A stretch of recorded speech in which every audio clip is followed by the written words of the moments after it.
Hey, everybody. Welcome to Champ Chat, the best damn podcast of the week, because not only do you get me, but you get the great, the wonderful Patty Power. Hello, everyone. I like that intro. There you go. And Mm. then we get the Blue Bastard. I was waiting for something. It had to be. It couldn't be nice, could it? No, I said that last night, and then I kind of liked it. I'm gonna start I have the calling you the shoe Blue fits. Bastard. Oh shit! Why are Oh, you what's wearing a up, French fellas? jersey? Do you like it? It's cool, isn't it? It's the '98 World Cup winning French jersey. I've always Yeah, liked it. very recognizable. So what are you guys up to? What are you thinking?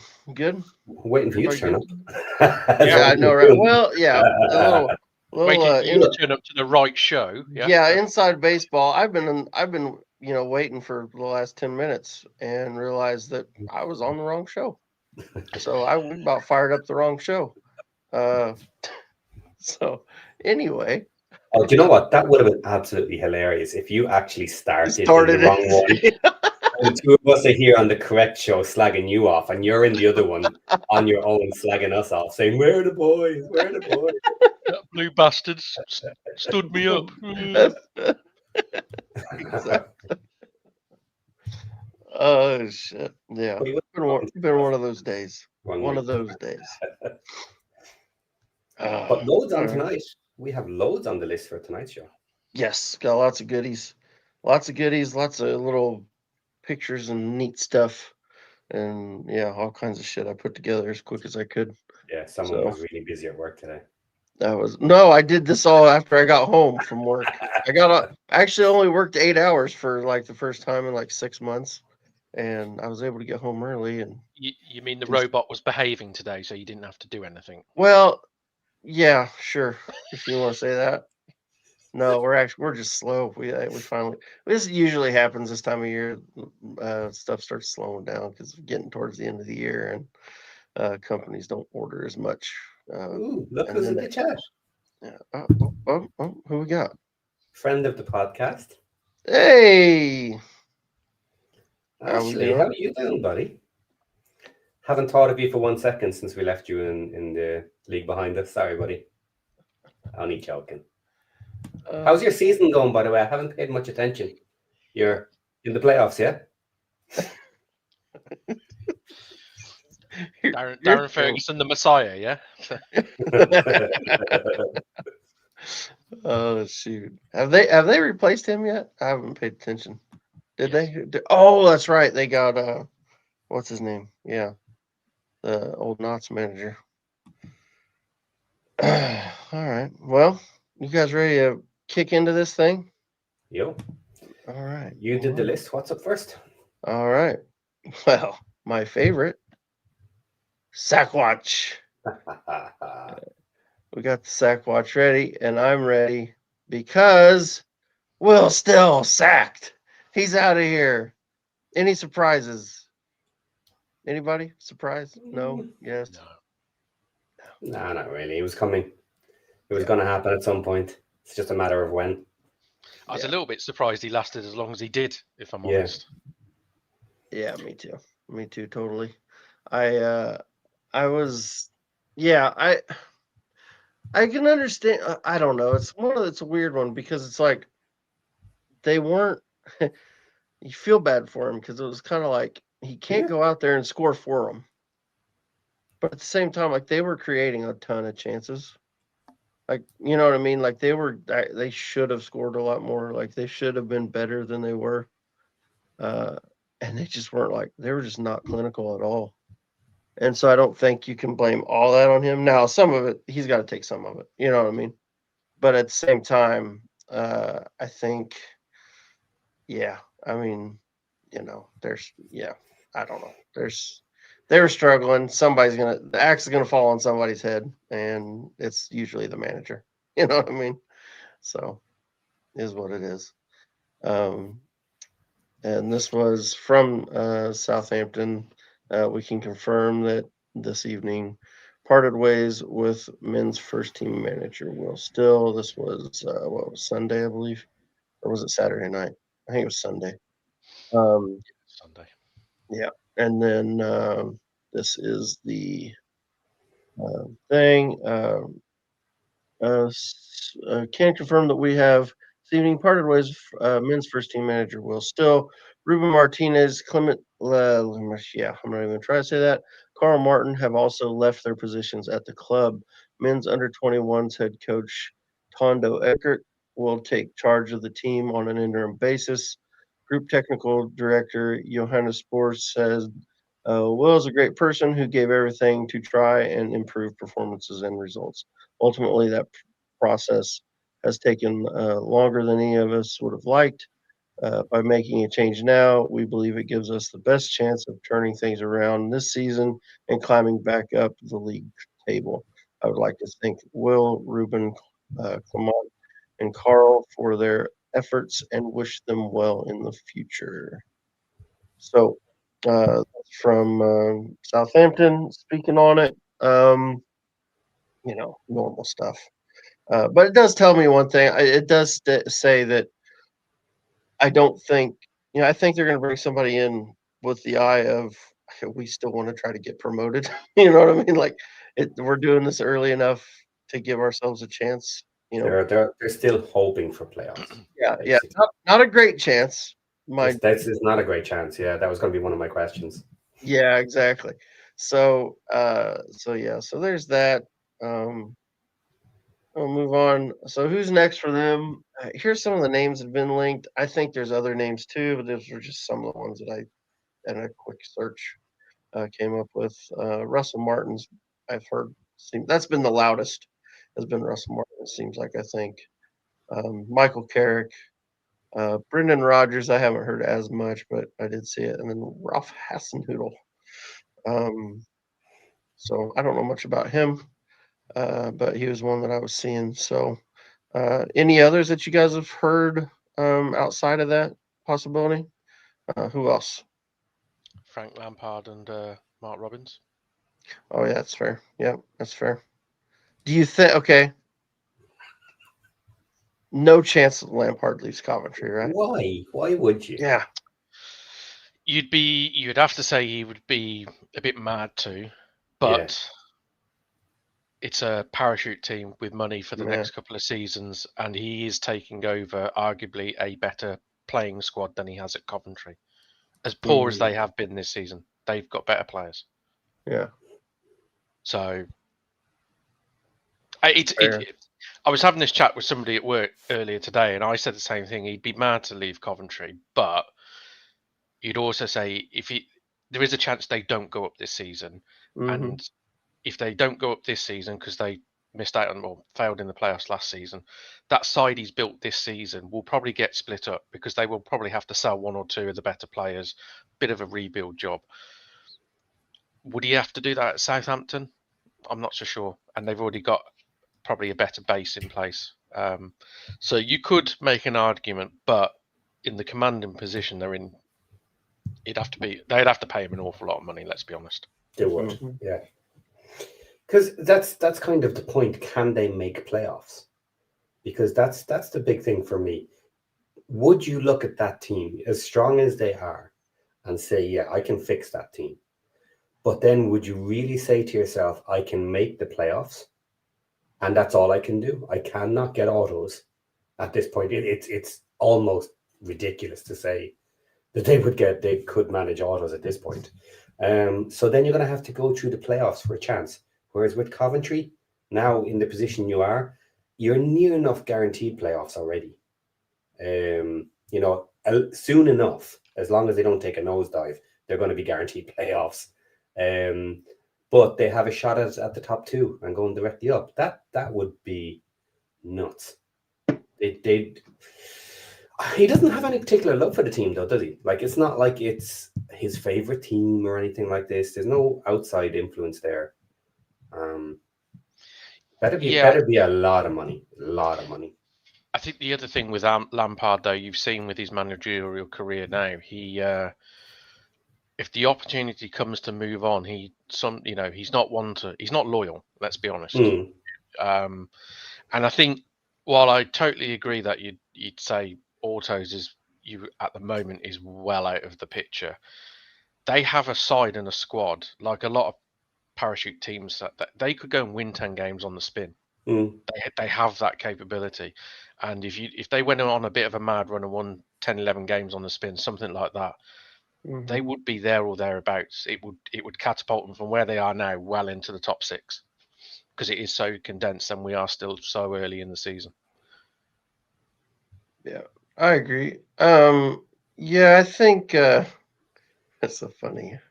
I gotta pull this up. Sack just in time for FM26.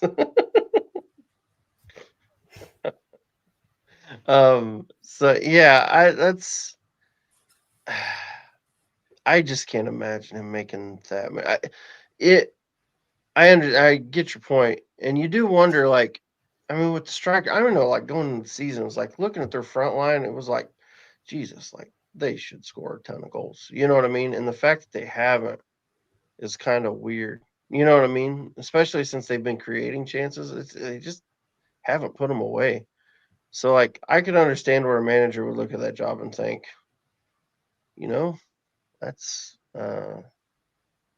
not too out there. What about he'll come up here a little bit later, but Gary O'Neill I guess he's turned down the Wolves job. I saw on Twitter. Yeah, apparently he interviewed with them, had a discussion, basically, Yeah. and then decided not to. Decided not to. So, I mean, would this be a job maybe that interests him? I think it would interest him, but I'm not sure they'd be interested in Gary getting O'Neill. him. Yeah. They're a bit like us. They're a bit like Swansea. They're a philosophy type of club these days. So the manager's got to essentially fit the way they want to play. Gary O'Neill is not that.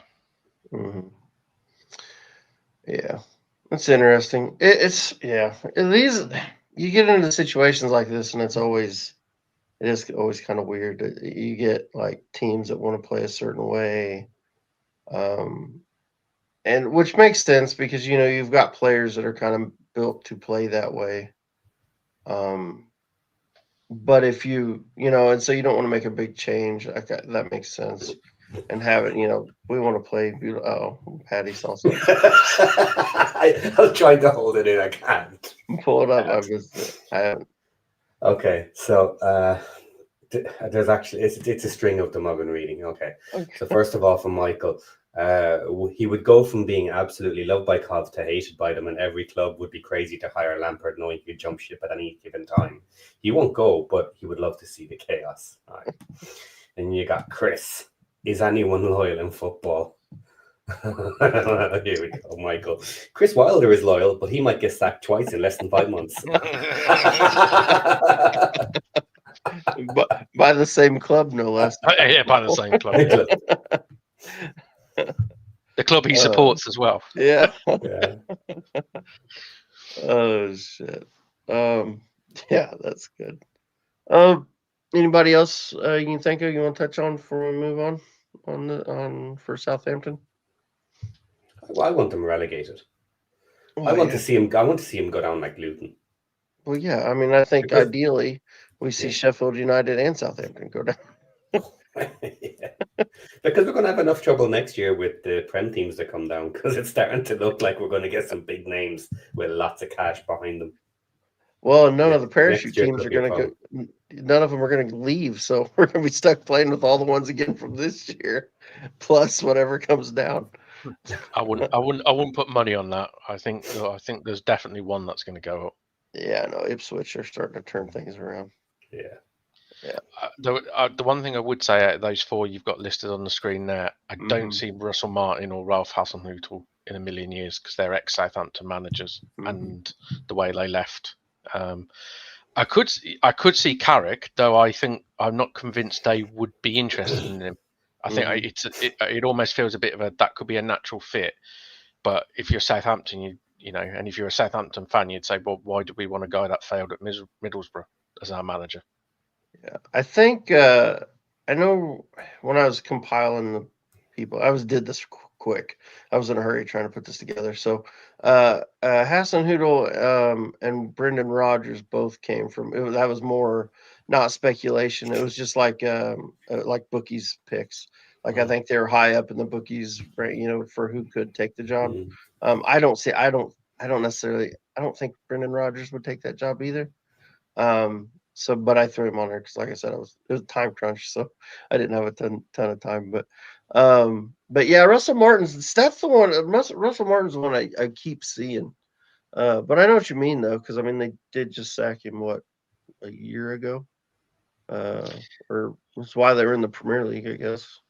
Yeah, So. and I think even though he plays a certain style of football, I think it was kind of half accepted by the fan base because they did get up in the end via the playoffs. But it was, if they hadn't gone up, he would have been sort of, I think, on his way out, because I think even though the style of play at times was possession based, it wasn't possession with, menace or anything. It was possession with the implication to bore the opposition to death, basically. So it wasn't good watch. Gotcha. Yeah, I agree. All right, well, let's move on to the next one. Liam Manning, safe for now, but how long? Yeah, so apparently their owner came over last week and did I don't know if it was he did I don't know if it was a podcast or radio spot, something where they had talked. It was a fan meeting in the pub, wasn't it? I think. Was there? Okay, I thought there was a radio thing, or I thought there was like something big, something else too. But either way, basically he had said they're backing Manning. And, there was no plans to sack Manning at the time. Of course, that was prior to the weekend where they got beat again. Yeah, I mean, surely if he doesn't win at least one of these next two games, especially, I mean, they play Wednesday, so if they don't win that game, I mean, surely he's gone. Like, I just can't imagine. I mean, and they've spent some money too. Surely he's right on the edge of being in serious trouble. Any thoughts on that? Yeah, go on, Paddy. No, I was going to say, I think they do have a couple of easy matches coming up. I was looking at that, including Sheffield Wednesday. So, yeah, if you don't get something decent out of your easy matches, you're kind of in a world of hurt then. And they haven't had good wins with who they've beaten. So, yeah. Yeah. I think the interesting one is that the director of football has come under a lot of flack, and if I remember correctly, the owner in this visit, when he did, because I think you're right, he did some sort of fan forum thing, and then also he did a radio show, call-in show on I think BBC Radio Norfolk or something. He didn't exactly back the director of football, shall we say. He was very I think the word, he was very coy to step around those questions, but he was very adamant in his backing for the manager. So I wonder if there's a bit of a tug of war of blame going on here, whether the director of football may be trying to throw the manager under the bus and the manager may be blaming the director of football for signing rubbish. I don't know, but I think, like you said, the next two games feel big for him. I just hope he gets a draw or something, because they play us first game after the international break, and I would really like it if they don't have a new manager in charge for that game.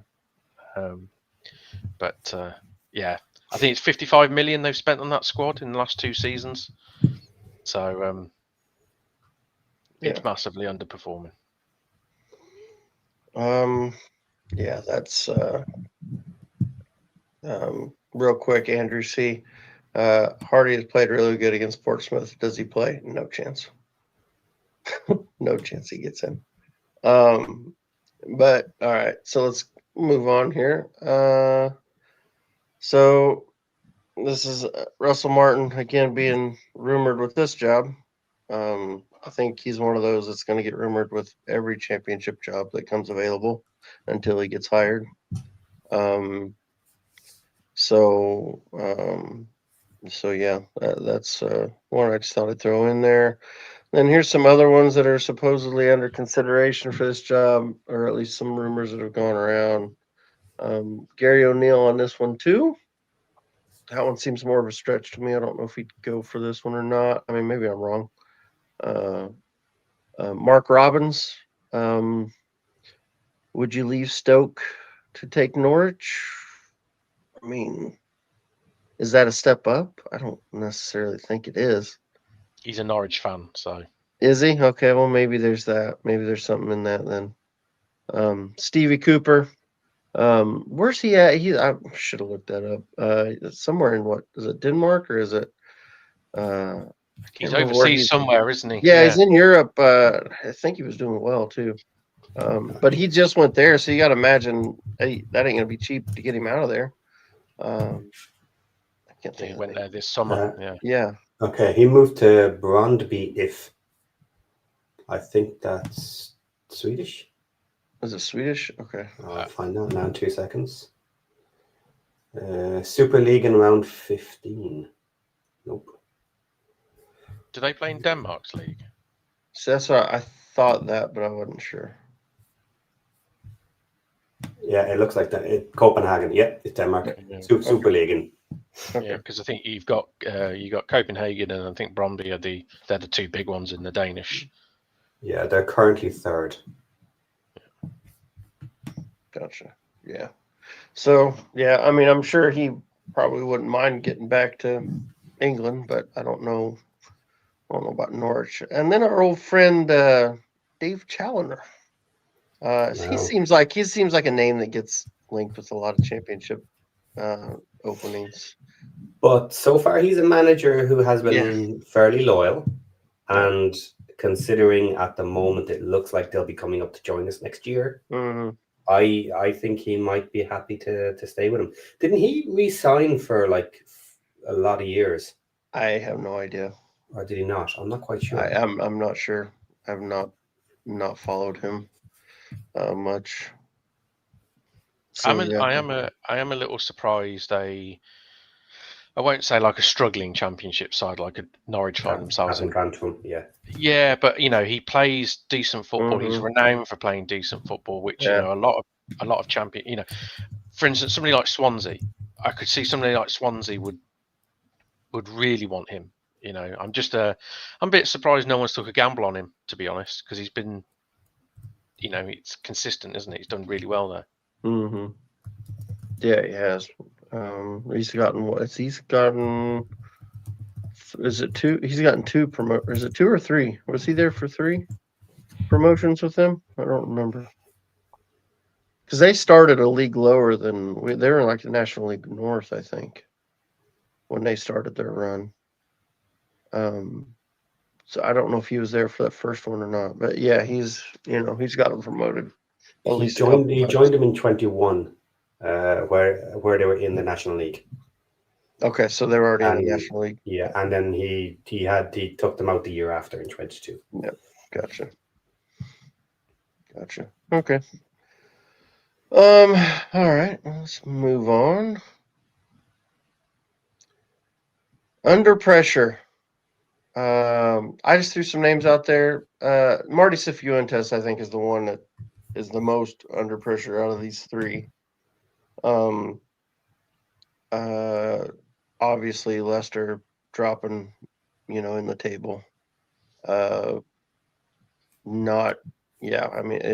It's not been great this year. They were doing okay, but then I think when you figure in that there's a good chance that they've got a points deduction coming, or at least possibly, on top of the fact that they're falling down the table.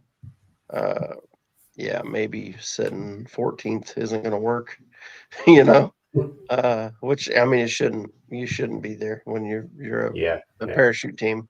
But now that being said, they didn't spend much at all. Spend anything, Yeah. So, But still, you had a team that was playing the Prem, so I mean, they should be okay. Yeah, I don't know. Any thoughts on that, John? Yeah, I would say they've underperformed considering you go through the squad and the team. The one thing I would say, which I don't think is necessarily the manager's fault, I think they're weak up front. They haven't got a forward, have they? Really, that scores goals. They got Jordan James in sort of higher 10/8 role, Mm-hmm. midfielder Winks, and wonderful wingers, but a number 9 they just don't seem to have. I mean, they've been playing Ayew, isn't it? Who's like 40 plus years old. He's not, but you get what I mean. They just don't. They don't have what I would classify as a really top end goal scoring centre forward, which you would expect a parachute payment team to have. And I think that's hurting them.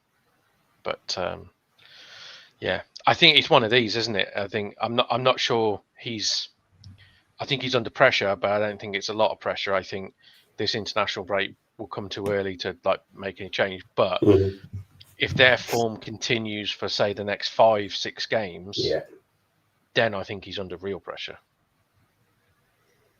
Yeah. I don't know. I mean, what if they lose the next 2?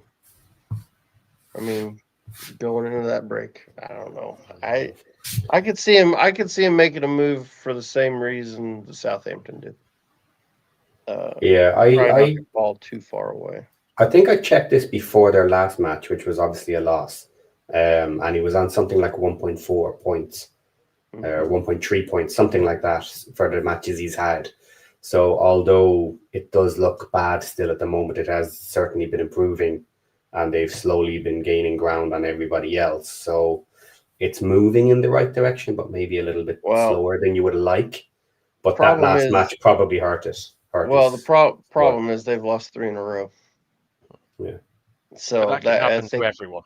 Yeah, but I think that's where I think that's where the pressure's coming from. You know what I mean?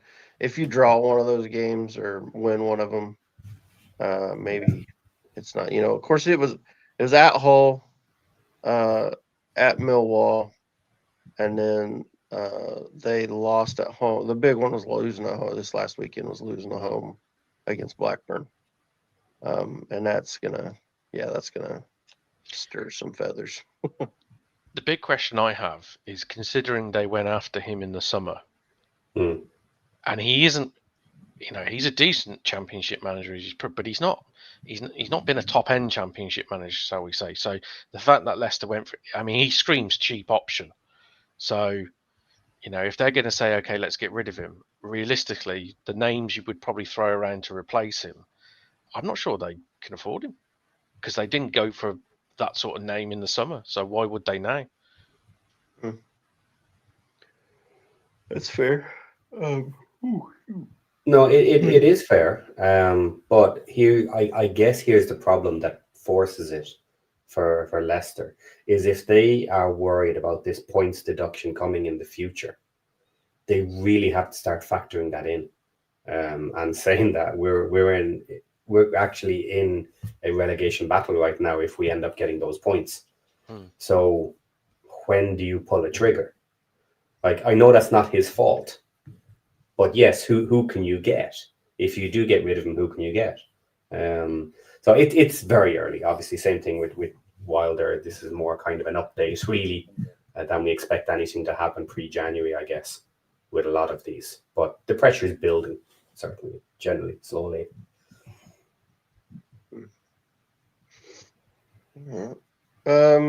So how about Chris Wilder? What do we think about that one? I mean, now at this point, he's lost as many games as what's his nuts when they sacked him. Yeah, Ruben Sellers, but not in a row. True, but I mean, how long? Here's the thing: they already decided they didn't want him once, and they brought him back to try to steady the ship. I don't think you'd call what they've done. He's done steadying the ship necessarily. So I mean, at a certain point, you're 13 games in, and they're sitting in the bottom three.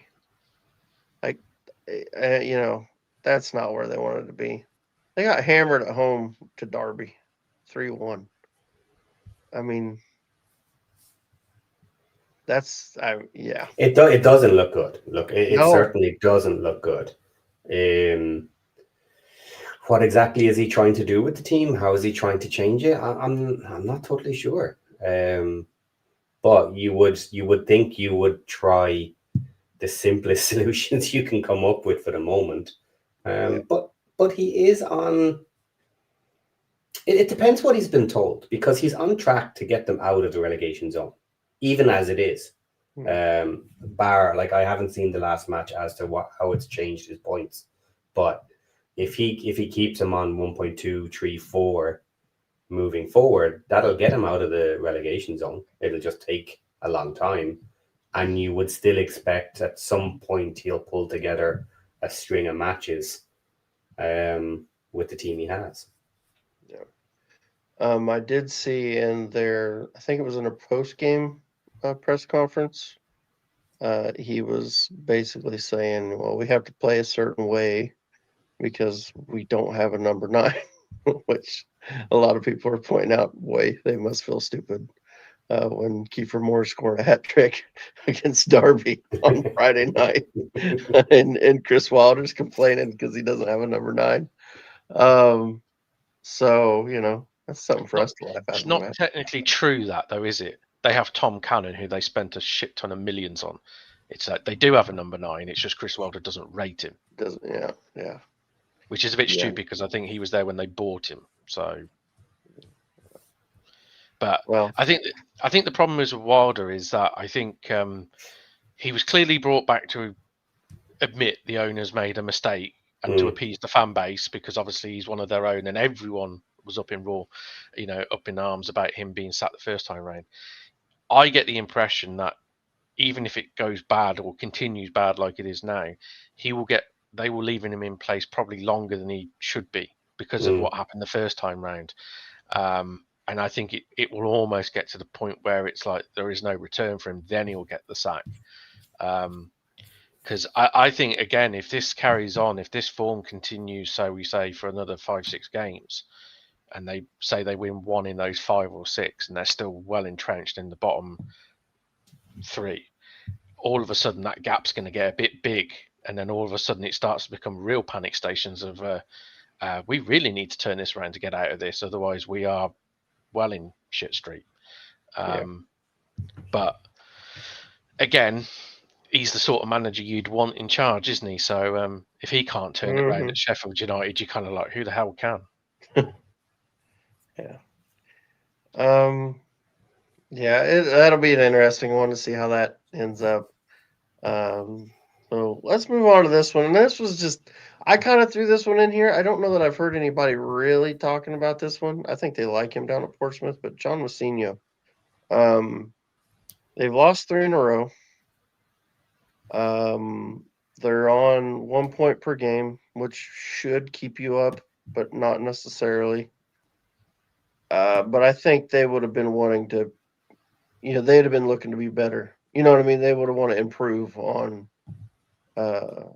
last year, where I think, I don't remember, they finished the 17th or something in that ballpark.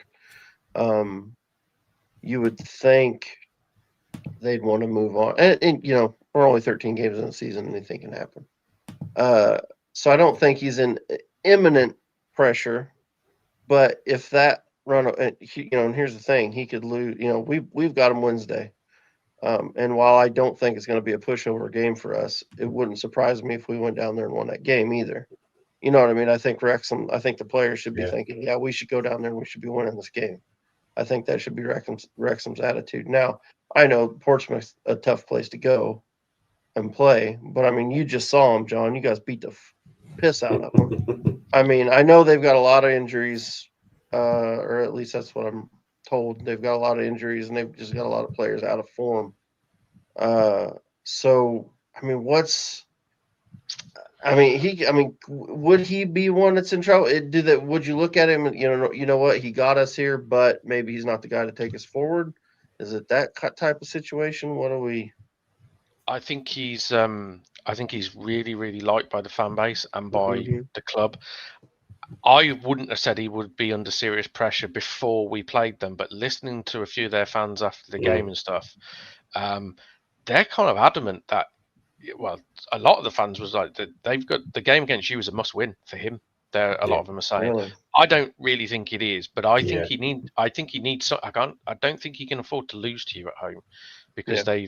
they've lost 4. Is it 4 on the bounce now? Is it 3 or 4 on the bounce? It's Three three. on the mount. 3 on the Yeah. mount. So just for context there, the last 5 matches they've had, they beat Middlesbrough, they drew 1-1 with Leicester, then they lost 2-1 to Coventry, they lost 1-0 to Stoke, and then they got hammered 4-0 by you guys, which are not terribly bad teams. No. Really, to be losing to, even though it's 3 in a row. Now, you might say, okay, they could have underestimated Birmingham, and oh well, they're only mid-table, they're not that good this season. Well, if that's kind of your attitude about Birmingham, then you're going to have worse about us, and we're not far off Birmingham, we're just behind them. But if we give them another kick in the teeth, it'll hurt. But I don't think the management will do it maybe just yet. I also the team selection did surprise me on the weekend. It felt like he rested players against us for the game against you. That's what it felt like. Bishop, who's their main centre forward, albeit I know he's been out of form and not scoring goals, was rested. Murphy, who is their best player, came on as a sub in the second half, and I know he's just come back from injury, but he came on off the bench in their previous game, and everyone said he looked, electric. And to be fair, in the fleeting moments he did against us, he's pacey, he's direct, and he delivers a wicked cross. So I was kind of a little bit surprised they didn't start any of them. And I think they made a few weird tactical changes for the game against us, trying something different, and it didn't work. So I would be surprised if they didn't sort of revert back to type. But then they haven't been strong at home this season, I believe. So I think that's where the extra pressure comes, is that it's another home game, and eventually the home fans, like you guys know, it took you so long to win a home game. Home fans get restless if you're not winning at home. Yeah. Well, that was their strength last season. Was their home form kept them up. I think they went a long time unbeaten last season, even at home. I think they were really good. That's I don't know. That was, like I said, I don't know that he's under imminent pressure, but I think it's one to watch. You know what I mean? That's kind of why I included him. You got anything else on him, Patty, you want to say? No, just the upcoming matches. Then obviously they have us next, but then they have Hull away, they have Millwall at home, Sheffield United away, and then Bristol City at home. So look, it's a championship. Decent, strong teams come regularly. So there's a mix kind of in there. Not the top teams, but strong teams. He better find form kind of soon somewhere. Gotcha. And then number 4 on the list, I put in Alan Sheehan. I think a lot of people were surprised that he got that job in the first place. Because I think he came, if I remember correctly, he came in as an interim originally. And then they kind of just kept him. But I don't think he had done a ton. Maybe I'm wrong. Maybe I'm misremembering that. But I don't think he'd done a ton to keep that job. Am I wrong on that? Am I off there? A little bit. Did they make a good run there with him? I can't remember. I think when he went in there, he did turn them around quite considerably. So all right, for some reason I couldn't remember. I had not without looking. I couldn't remember. Because he replace the guy that's just gone to Peterborough? Did he? Yeah. Yes, he did. Okay. All right. Gotcha. Yeah, that's right. So he can't. But I think and I think that's right. That's right. And he came in as the interim, and then yes, gotcha. And then they just kept him on. Gotcha, because he'd done well. All right. Either way, They're sitting 14th, which I don't think is terrible for them, but I don't think they'd be happy with that. Luke Williams. Yeah, That's Luke the one. Williams. That's the one. Yeah. I don't think they'll be happy with that. And it just seems like a name that like it just pops up in conversation a lot. Like there's always people just asking the question, like, is he good enough? So I don't think people trust that he is good enough. And I mean, they're kind of hit and miss. I mean, if you look at their form, I'm just looking at their form right now. So in the last, Saturday they drew at Charlton, which isn't a terrible result. And then Should have won that game as well, to be fair. then they beat Norwich, which who doesn't? And then they lost to QPR at home. Drew with Southampton at Southampton. Lost to Leicester at home, which that's not the end of the world. They won at Blackburn. Drew at home to Millwall. You guys beat them at home, or at Birmingham.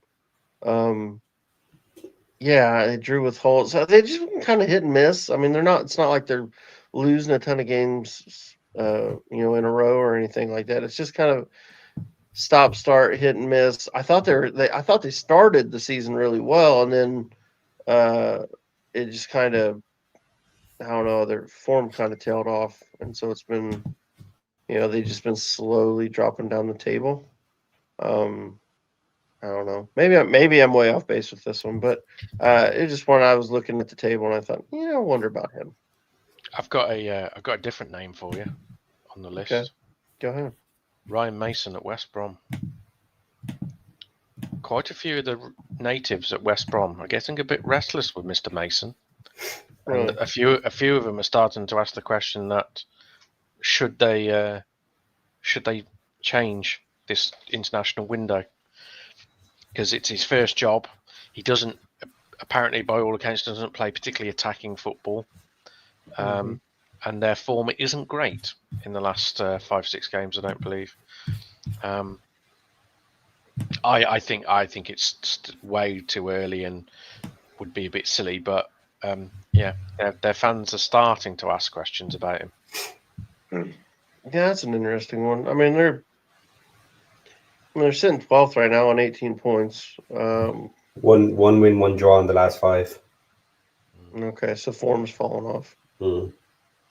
Yeah.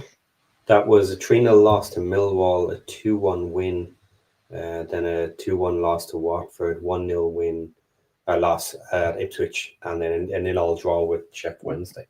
Yeah. Drawing with Wednesday, that'll piss people off. So it's fell off a little bit. Yeah, I don't know. Maybe. I mean, who knows? I guess it just depends on what they want. You know what I mean? And how patient they're willing to be. The ownership's willing to be with him. I'll be honest. I don't know what kind of ownership they have. Whether they're a patient ownership or if they're quick to pull the trigger out. You know what I mean? More of a Watford type. Yeah, get him out of here.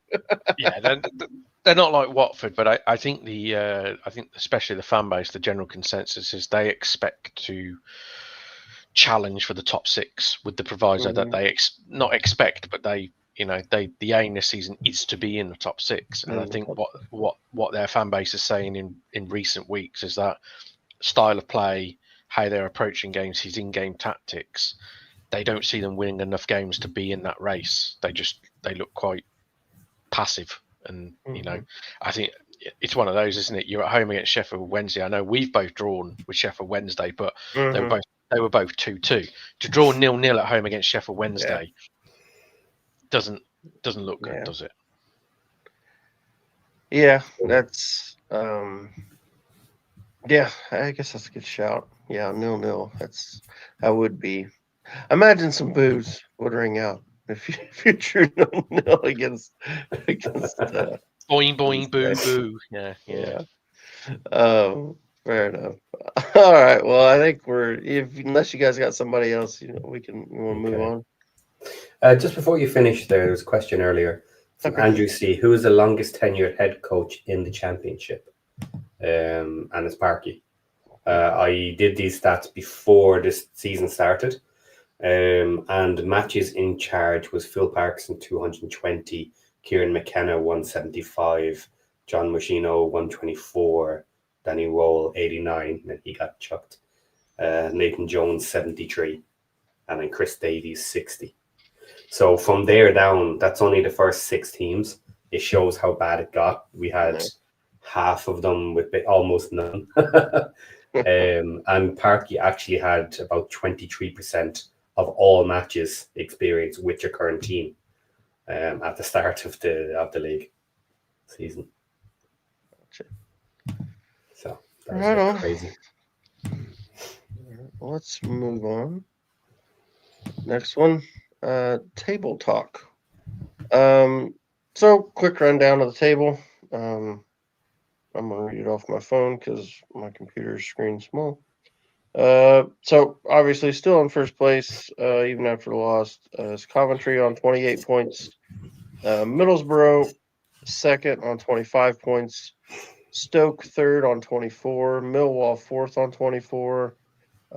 Bristol City fifth on 22. Preston sixth on 22. Those are that is the teams in promotion and playoffs.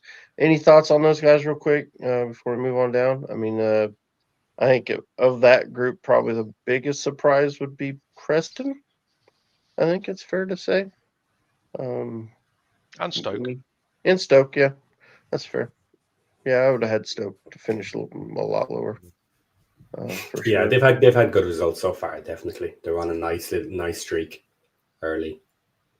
Yeah, and no nobody getting receiving parachute payments in the top 6, so that's always fun. Yeah, we're getting there. Hull City, they're in 7th on 22. Charlton's in 8th on 20. Ipswich are 9th on 19 points. Now, the thing on them, they do have that game in hand because the game that got canceled against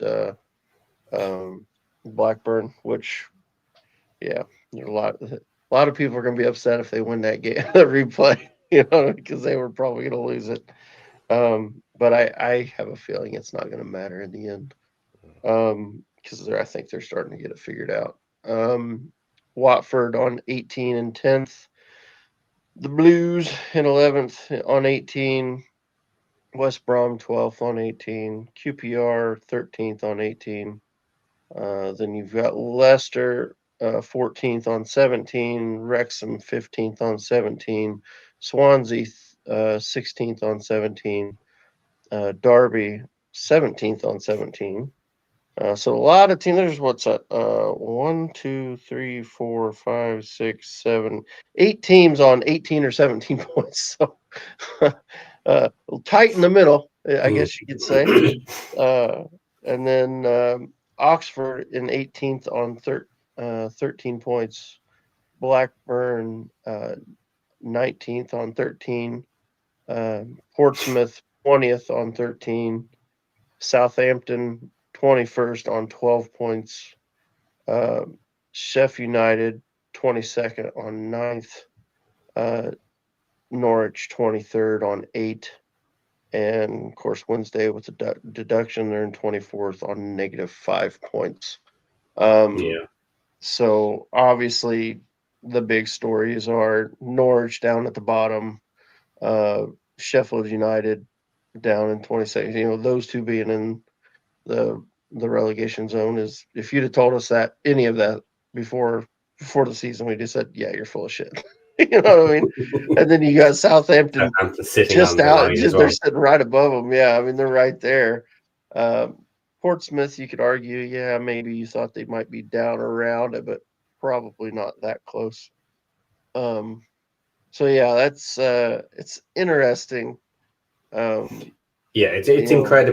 It's incredibly tight. Someone posted earlier that basically Wrexham, Leicester, Swansea, and Derby are the real middle of the table because it's 8 points up to basically be at the auto promotion and 8 points down, and you're sitting on the line just above relegation zone as well. So that's how tight it is at the moment. Yeah, that's. There's a bit of a gap forming, though, isn't there, between 18th and 17th? Yes. Yeah. And I think everyone below Derby are probably thinking we can't allow that gap to grow. Yeah. Because if that gets to sort of 8-9 points all of a sudden, people start to, then it's hard to claw back. Yeah. And then you look at the teams that are in the relegation at the moment, and you're saying, okay, Sheffield United and Norwich are very likely to climb up. Southampton is likely to climb up. That's 3 of them moving up, 2 in the relegation. So who's going to go down? Portsmouth, Blackburn and Oxford are the only ones left to get leapfrogged. And then now they're in the relegation fight. Mm-hmm. Yeah, that's the key. That's the key. If you're an Oxford, Blackburn, Portsmouth, is you want to be, if you're going to be in around it, you want another 8-9 teams to be in around it, so you've got a lot of traffic around there. Yeah. What you don't want is it to become a 4 or 5 club race for 2 spots, if almost. Because I take Wednesday out of the equation, but if you're down the bottom, you're like, we don't really want that to be just a straight fight between 4 or 5 of us down there. Mm-hmm. Yeah, that gap starts to get scary at a 7, and then as soon as it hits 9, you're going, oh crap. Yeah, that's tough. And because the problem is it'll just sustain, because everybody above you over the course of 2 or 3 matches will come down a little bit, go up a little bit, and then nothing changes, or you'll slip further if that's the way things are going, basically. Yeah. And in a 3-game week, if you're like, say, an Oxford or a Blackburn, and you have a crap week, that 9 points suddenly becomes like a 12-point gap, or just in the space of 1 week, and all of a sudden it's like your whole season kind of goes up in smoke straight away. Yeah, totally agree with you guys.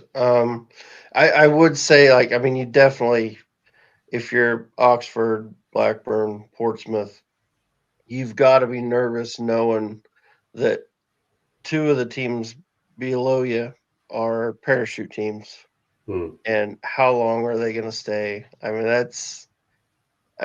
does anybody really expect either of those 2 teams to get relegated? I don't think so. But you don't know. You know what I mean? It happens. But yeah.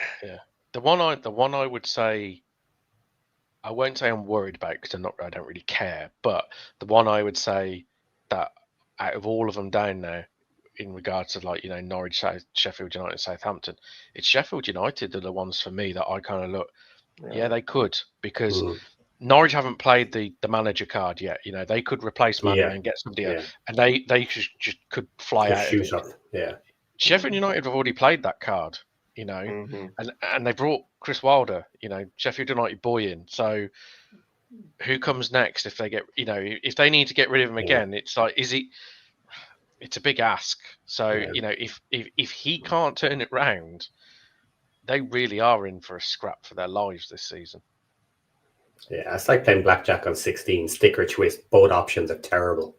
Yeah.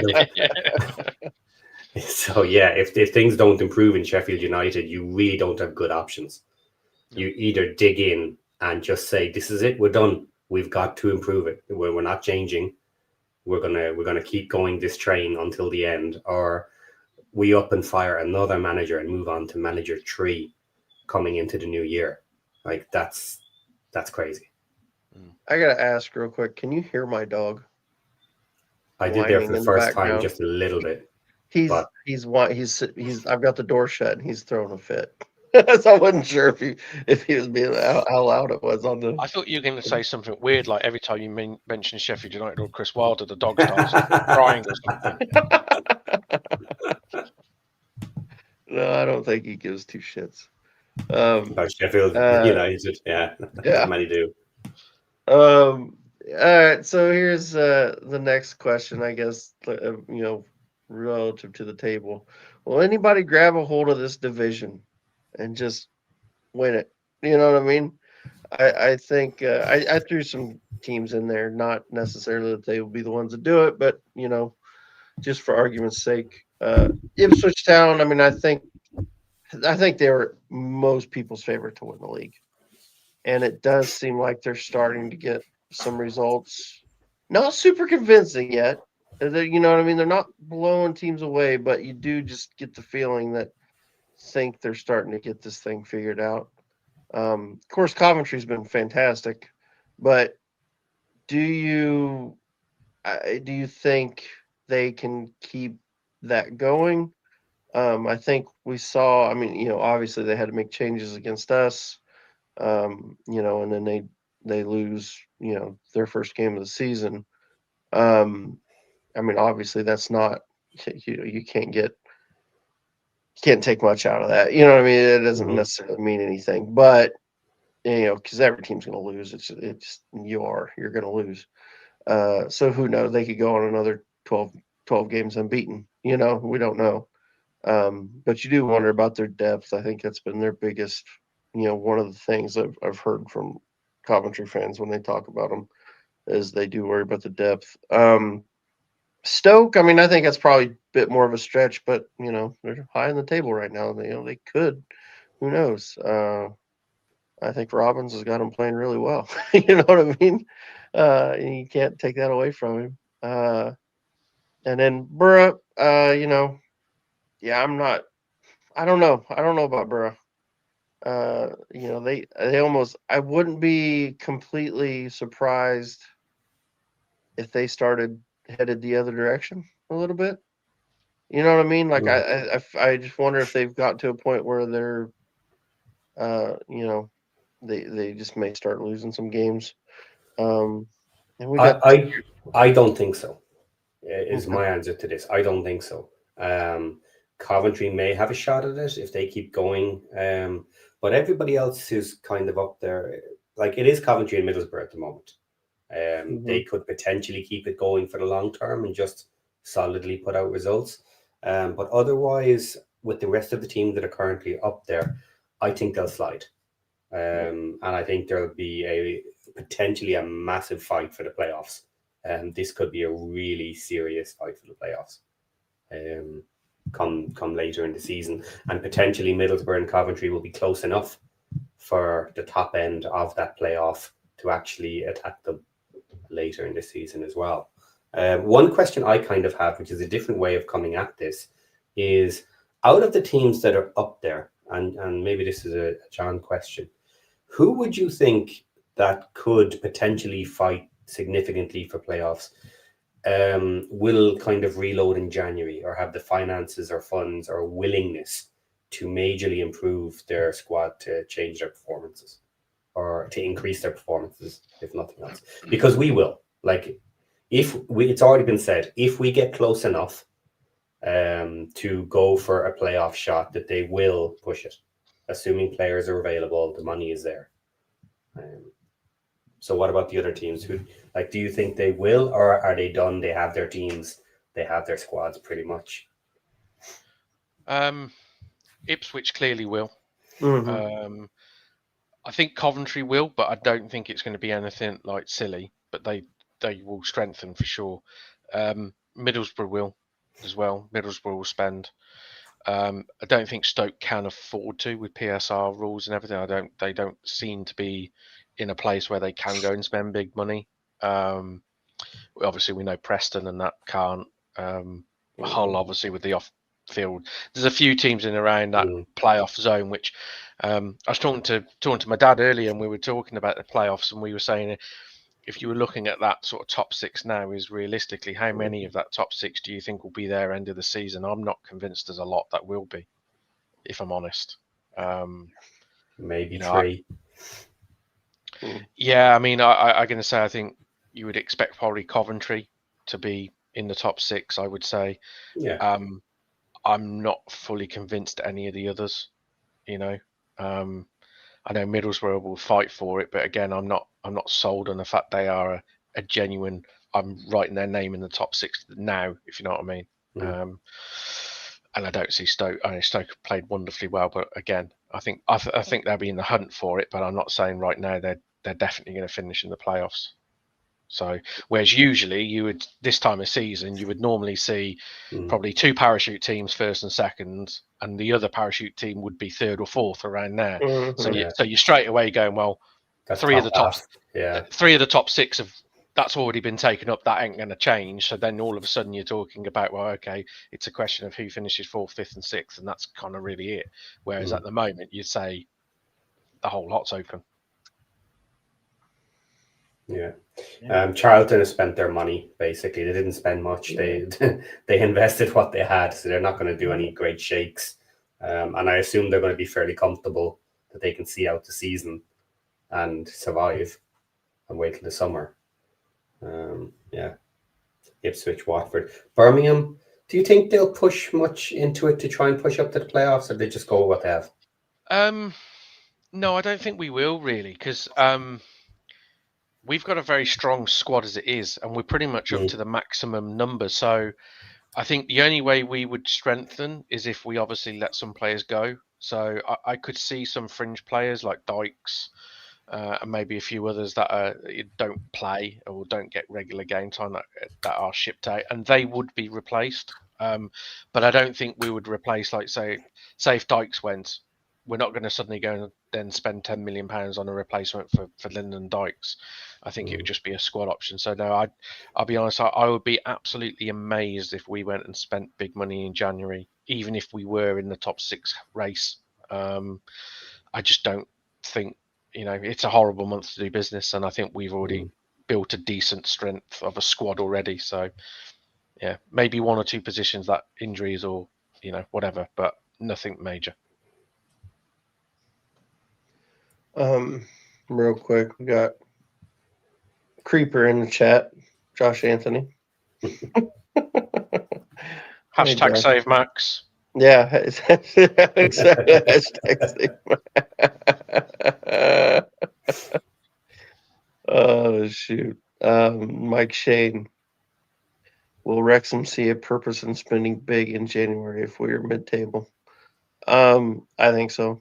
I think no matter where we're at, we'll end up spending. There's an easy argument. I don't think they're going to spend. I don't. It's not obviously not going to be like it was in the summer. But I could see us trying, if you can get somebody. I don't think you buy players just for the sake of buying them. I think, but if they can get 2 or 3 key signings, I think they would go for that. I think that's pretty. I mean, that's kind of been our thing. Yeah. Usually in January, it's 2 or 3. You know what I mean? That we go for, and I wouldn't be surprised if we went for something. I think the thing that works against you guys in the January window, especially in the Championship, is the January window in the Championship tends to be more Prem loans that you tend to see sort of move around in January. It's players which were part of Premier League thoughts at the first half of the season, which have dropped out of those thoughts and need game time. But obviously your manager and loans has not really been the thing. So the question is, do they change tack? And, would you take on a big Prem loan? Maybe if you were pushing for playoffs, but like if you're saying mid-table, would there be any point taking somebody on big wages? Prem. So yeah, that's the thing. I think it's a bit of a misconception that the Championship, if you look in the history, the Championship, especially in January, it's not a month where big monies tend to be spent on sort of permanent transfers. It's very much a loan transfer window that tends to get a lot more traction. Yeah, the issue for me, though, is that we still have a significant amount of work to do to build our team, especially at the second level. Our first 11 is kind of coming together now. We can see who might be there. But the issue is for us, we are unlikely to buy in someone who will be a secondary player for the team. If we do find someone that we like, they are likely going to just jump whoever is in our first 11 and push them down to the bench. And any one of the players could potentially get unlucky with who becomes available, what's their value, and how significantly can they upgrade our team. Because otherwise, if we're close enough to the playoffs, I can see them spending maybe a little bit too much money on a particular position that they think really needs strengthening. if they've got a problem. But otherwise, if they're anywhere mid-table, it should really be just about bulking up the squad. If someone good enough is available at a reasonable price, then you just add them to the team, because we can't do everything in the summer. And that's the problem with the January window is if you want what you classify as first choice players, they're just basically not available, or the decent ones, shall we say, are just not available in January, or should I say they're not available for sort of the reasonable money. And that's the biggest thing is and that's the question with every January, because I think I don't think I've ever heard of somebody doing business in January and it ever being called smart business, because realistically anyone who does big business in January has overspent, because they do. So one thing Parky does like to do, which is interesting to note in January, is he often likes to make it known he wants a player, but then the deals don't get done in January, and he tends to come back after them in the summer. So it's one way of kind of getting in, talking to the player, seeing how much they actually want, how much the teams want, and then whisper in their ear, we'll be back for you in the summer. We can do a deal in the summer, definitely, yeah. So we'll see. But Josh makes an interesting point there that may I don't know if you agree with this.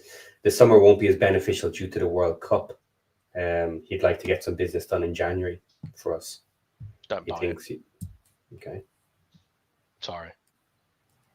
The players that are going to be that players that are interesting at our clubs or champion, they're not really. There's not going to be many of them involved in the World Cup either. So I don't see it. I don't see it massively affecting a lot of the business that teams will do. If you're a parachute payment team and you're looking to maybe sell some of if you're newly relegated and stuff, maybe you could make an argument, but I'm not sure the World Cup really affects the Championship market to that degree. And I suppose if we were looking for kind of secondary Prem players, they're probably not the top end that are going to be in the World Cup. Major. Yeah, I mean, there could be a raft of Prem English players, for example, but none of them are anywhere near the England squad, for example. But they are Prem players, but again, they're nowhere near the England squad, so it's like, well, they're not going to be affected by the World Cup in that regard. All right, well, let's move on. Parachute paralysis. Why do the parachute teams suck? I guess that's the big question.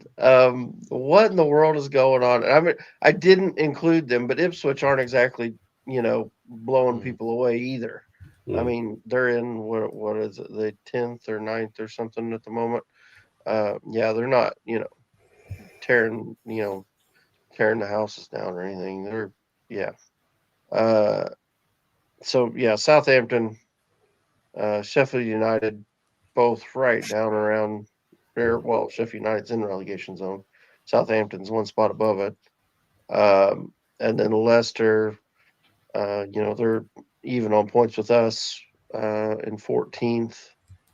And, I mean, with deductions coming, for at least that's what we keep being told. I mean, they can't feel great either. I mean, why is this season? I mean, why is this season so different? Like, what do you guys think is the difference this season? Why has it been so bad for the parachute teams? Well, just a point for Sheffield is that they got screwed over last year. Basically, they were on form to take a top two in most seasons. And then got dumped into the playoffs and had a bad match and got knocked out and stayed here. So that's one big thing. Then they had the ownership change. And now this is something to remember for next season, is if they only improve what they're doing throughout this season and don't make really big strides with the team they have, what are they going to do next season? Even less income. How much are the owners going to invest into it with their own cash? How many more players are they going to potentially lose? They're supposedly wanting this AI system for picking cheap players that could reset them for 2 or 3 seasons. Because if you're wanting value in players, you normally have to bring them in and train them up to a higher standard to get your real value out of them. Sheffield United could be really in the crapper for next season, this season. And it's a problem with when you come down with money, you better work well with it. And I suppose they did last season, but did they do enough? Did they cut enough? Did they whatever? Like, they haven't put themselves in good position this year. Let's be honest. If Kiefer Moore didn't have the first touch of an elephant, they probably would have got promoted, wouldn't they? That playoff final. Well, yeah, he had a bad pass for them. That's fair. I think the thing with Sheffield United, especially, is I think they've blown it. Is the honest answer. I think by all accounts, the financials of the club they're not like either one of our clubs where they've got high revenue streams. So once those parachute payments go, which is the end of this season, to coin the phrase, they're amongst the dead men in the middle of this league. And let's be honest now. Gus Hamer will be sold. Anyone who's got half a talent will probably have to be sold because the fact is promotion's not going to be on the cards for them if they stay up this season and in the Championship. Then they're just kind of treading water like a lot of teams are in the Championship. I think with the other two, I think Southampton's an interesting one because I think they just came down in utter chaos, didn't they? They came down with such a poor Premier League campaign. They didn't really know manager-wise what they wanted to do. Well, they wanted Danny Rule, but they weren't prepared to pay the money. That seemed to drag on for half last season. They kind of, let's be honest, they went a total left field gamble. Will Still that worked, didn't it? And if they waited, they could have got Danny Rule. Yeah, ironically. Yeah. So I think Southampton shouldn't be doing as bad as they are, player and squad wise, but I think it's just the chaos off the pitch, which has probably just derailed them, and they've just come down with too much baggage from the previous season, and it's affected them. And I think the same with Leicester. I think that all the off pitch stuff has just took its toll. Like we said, they hardly brought any players in, did they, in the summer?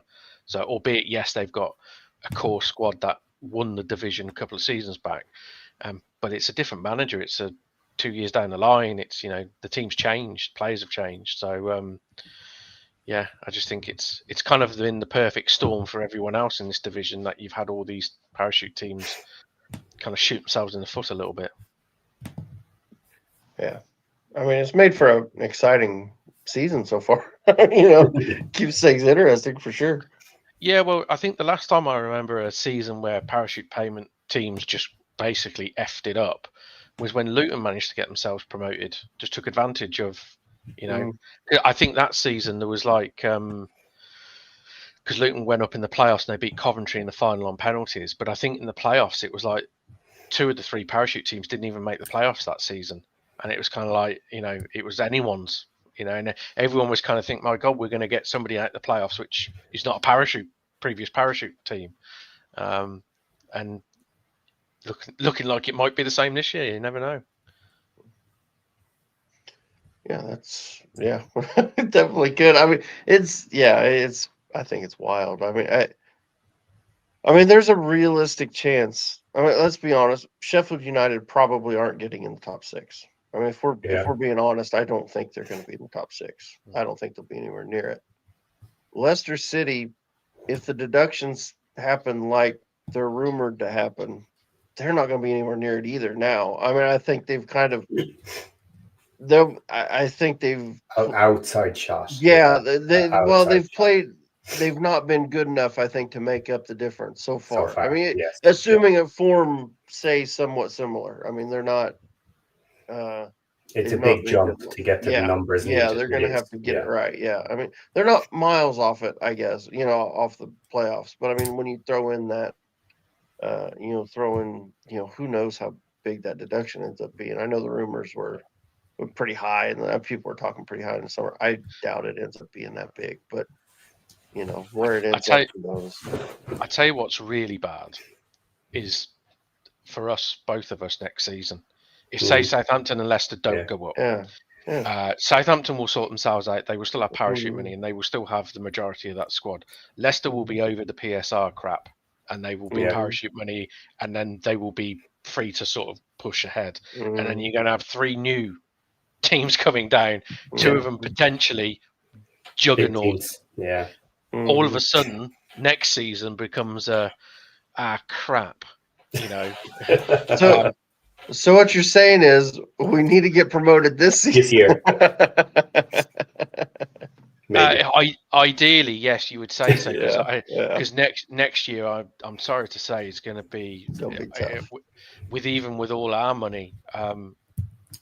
We're just, we're not going to have the advantage in that regard, are we? There's going to be too many on a level playing field. So agreed. Unless we can manage to get all 3 of these teams relegated, Wednesday have kind of fucked that up, but maybe we can get 2 of them. United could get relegated. Yeah. What about Southampton? The 2 of them get rid. Yeah. If we get 2 of them, it won't be so bad. Let's be honest. Southampton are looking for a manager, and there's a certain Wayne Rooney available. So anything is possible. There you go. Wazza, get yourself down the South Coast, mate. I like it. All right, let's move on. The world of Wednesday. So a lot of talk going on. I'm going to be perfectly honest. I am not completely up to date on all this, so I'm going to lean pretty heavy on you guys for some of this. Obviously, there's been talk of bids coming in. I think I've seen a couple. I'm just going to, these are what I've got. Mike Ashley and John Texter, I think, are the 2 that I've seen at least talked about the most, and potentially both bidding in the region of 10 million for the team. I don't know. Beyond that, I don't know if that's BS. I don't know. So, like I said, I'm going to lean on you guys, but this has been the talk, lately, is there are bids, at least rumored bids coming in. So, have at it. 10 million is an interesting number. It's very low. Yeah. Chansiri sat at home going, they've missed a 0 off the price. John, you did say as low as 15. Yeah. So if they're starting at 10, it could end up somewhere around 15, maybe 20, depending on fighting each other. I'll be honest. I don't see either of these guys. Ashley is just clearly out for a bargain. I don't buy it for a second. And Texter, I think, is the amount of baggage he's got with his current ownership group, as they say. I think there's a lot of questions. The EFL and the new sporting governing thing, whatever they want to call it these days, I think he would have to go some way to convincing them that he's a sound body owner these days. I just think this is probably the first salvo of names that are probably getting out there, and I think by the end of it, it'll probably be, in most cases, the actual owner that will buy Sheffield Wednesday has probably not even been mentioned at the moment. So I would like to think, and I would hope for Sheffield Wednesday fans, that it's neither of these 2 on screen. Put it that way. Yeah, there should be better out there interested in this. There should. Okay. Yeah. Yeah, go ahead. Go. Something else that came up this week that I was listening to. There is a potential that Sheffield Wednesday will receive another points deduction.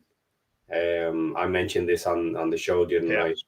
So just for anyone who hasn't heard that show, basically the gist of how it works is all the creditors at the end of this, they need to receive 25% of their debt back in order for it to be deemed kind of a good administration and not receive any further penalties.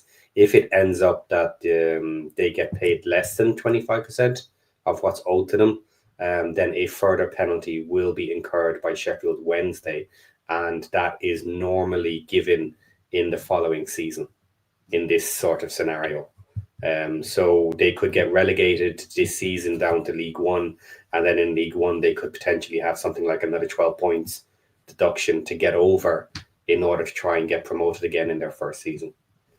Now, depending on who comes in, how much money they have, what their abilities are and willingness to do are, 12 points, you could get over it, but it will certainly hamper the idea of going for a top 2.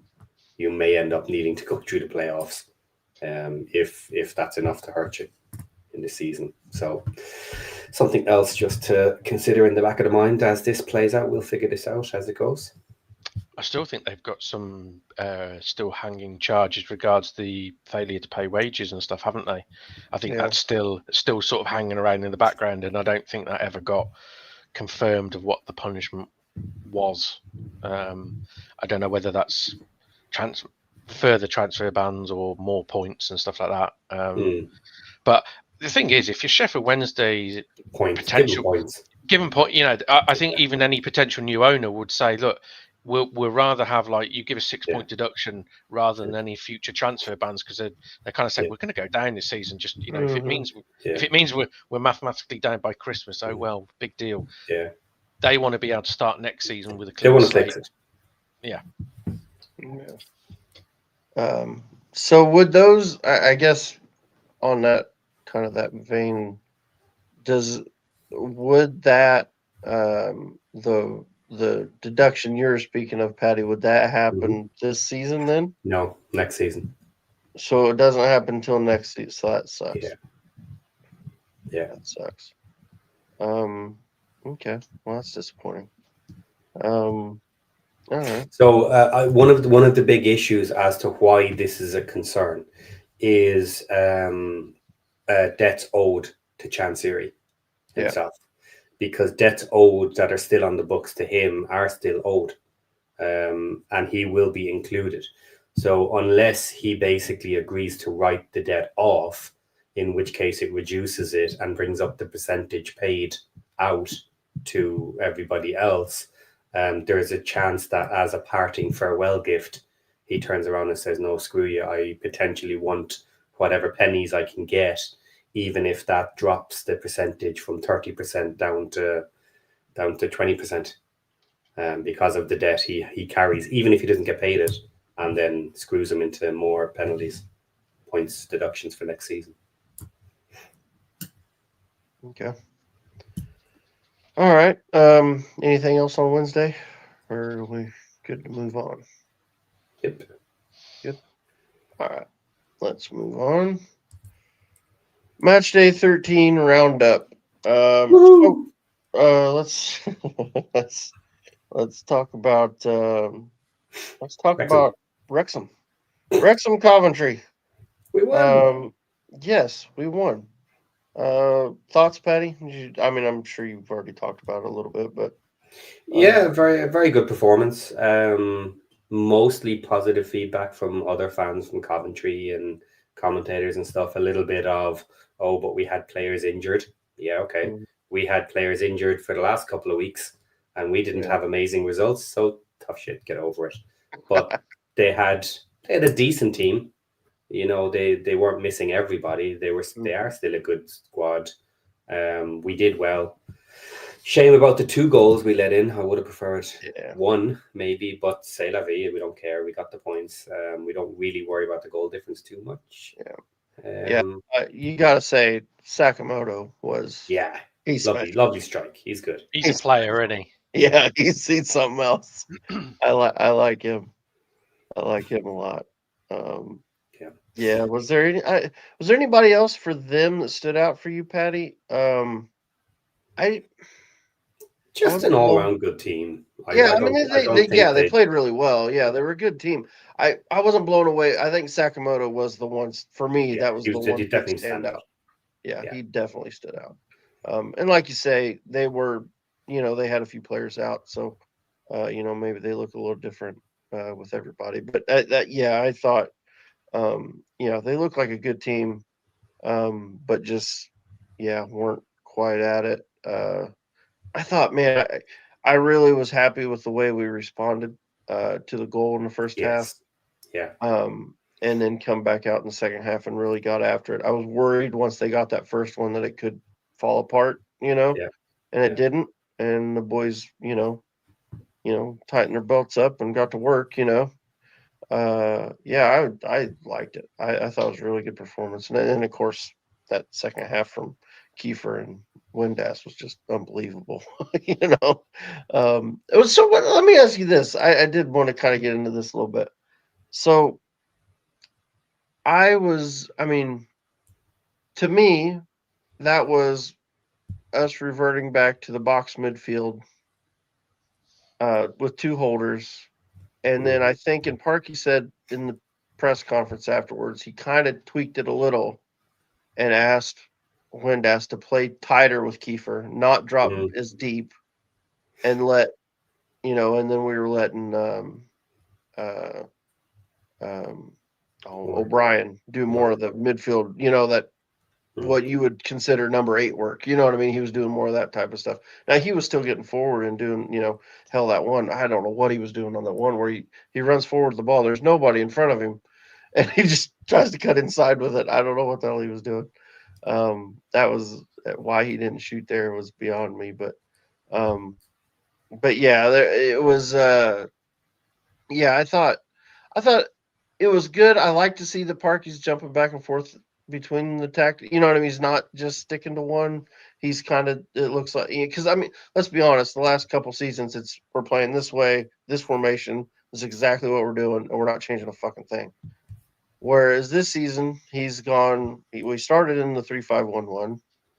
We went to the box midfield, back to the 3-5-1-1. And then I felt like this game was more of a, maybe you can call it an in-between. It was still two holders. You know what I mean? It wasn't quite exactly the same, but it was still, I think the base of it was the box midfield, So he's changing formations a little bit. We're seeing a little more, I don't know what the right word is, just a little more flexibility, I guess, with Parky this season. And I like that. And I think it's what we need. And I think it's showing that he's got the,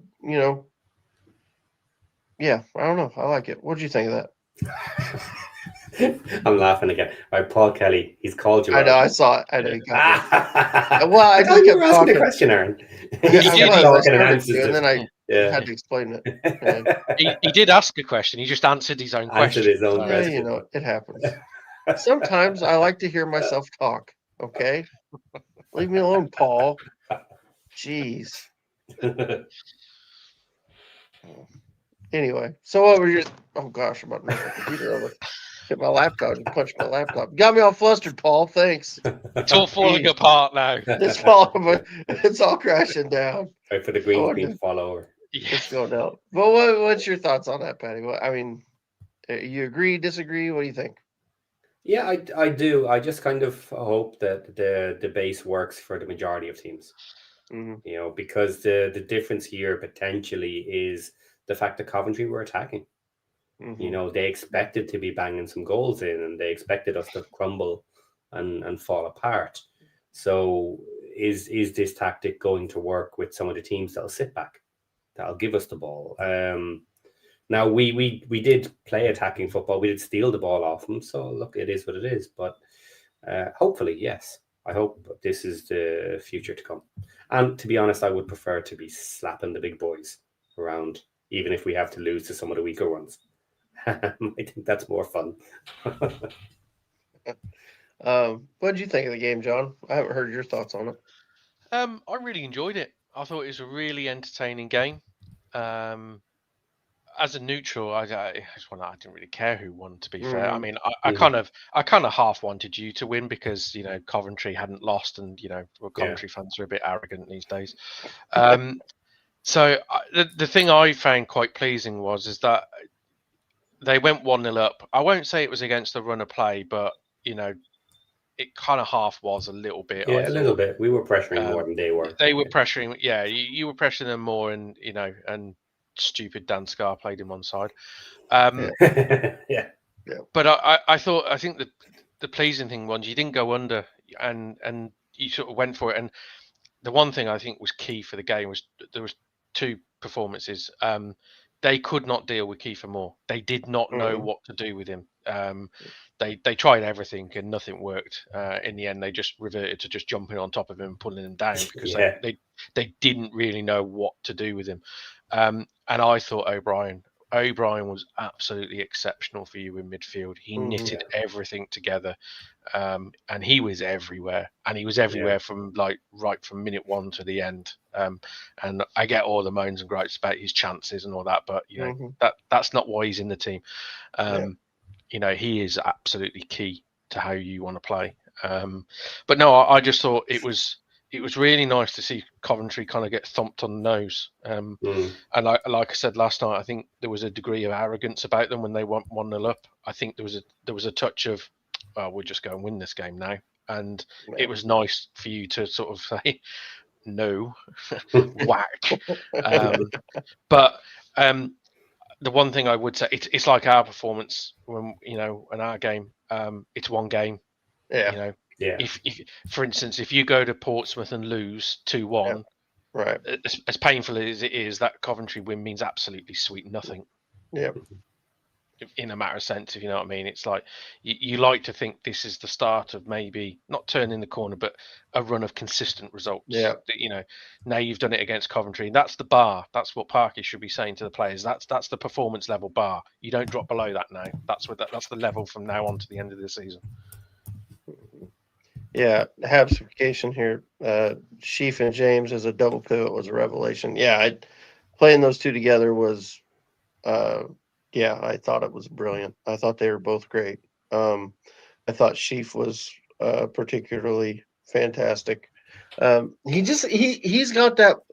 I heard somebody else say this too, but I said the same thing. I thought the same exact thing. I actually posted on Twitter too. He plays a really good ball to just start a break. You know what I mean? He's so good at just picking out the right ball that all of a sudden we're breaking away and we're going to cause trouble here. You know what I mean? We've gotten a 3-on-3 or something. You know, he's really good at that line breaking pass. I thought he was fantastic. Do you know my biggest concern for you guys regards Sheaf? Mm-hmm. Is he's dead after 60 minutes. You can tell he's literally gone after 60 minutes. I thought, he was exceptional. And then, but it was noticeable he got 60 minutes and that was it. The tank was empty. And then, then I think, as you mentioned, Paddy, then this is where the problem lies. You don't have a Ben Sheaf to replace Ben Sheaf. Right. Yeah. Who do we brought in? Thomason came in, right? Did Thomason replace him? Yeah. Or was it? Yeah, is that right? Am I thinking? I don't know. Thomason came on. Yeah. I can't remember who actually played in that role. I can't remember if Dobson did. If it was Dobson that came in, I don't remember. Did Dobson come on? I don't even remember. Now Dobson did come on. I'm pretty sure. Yeah. So maybe it was Dobson that came in for Sheep. Either way, it was great stuff. It was great performance. Gotta be happy with that. But all right, let's move on to get some of these other results. Leicester 0, Blackburn 2. Yeah, that one. Didn't see that one coming. Don't think Leicester saw it coming either, to be honest. Sure as shit didn't. Wow. Yeah, I don't know. What are your thoughts, Patty? What'd you think of that one? Yeah. Well done to them. They have to pick up points somewhere. But Leicester is weak at times. It's absolute, they're get-atable as a stronger team, which is why they've gone down so far, because too many people have got at them.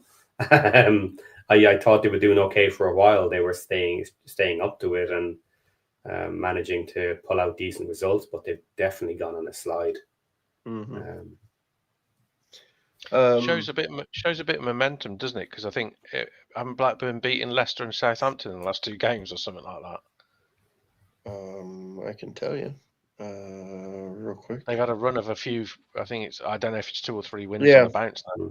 Yeah, it's two on the bounce. It was they won one at home against Southampton, and then away at Leicester. Before that, they'd lost the previous 2 to Sheffield United and Coventry.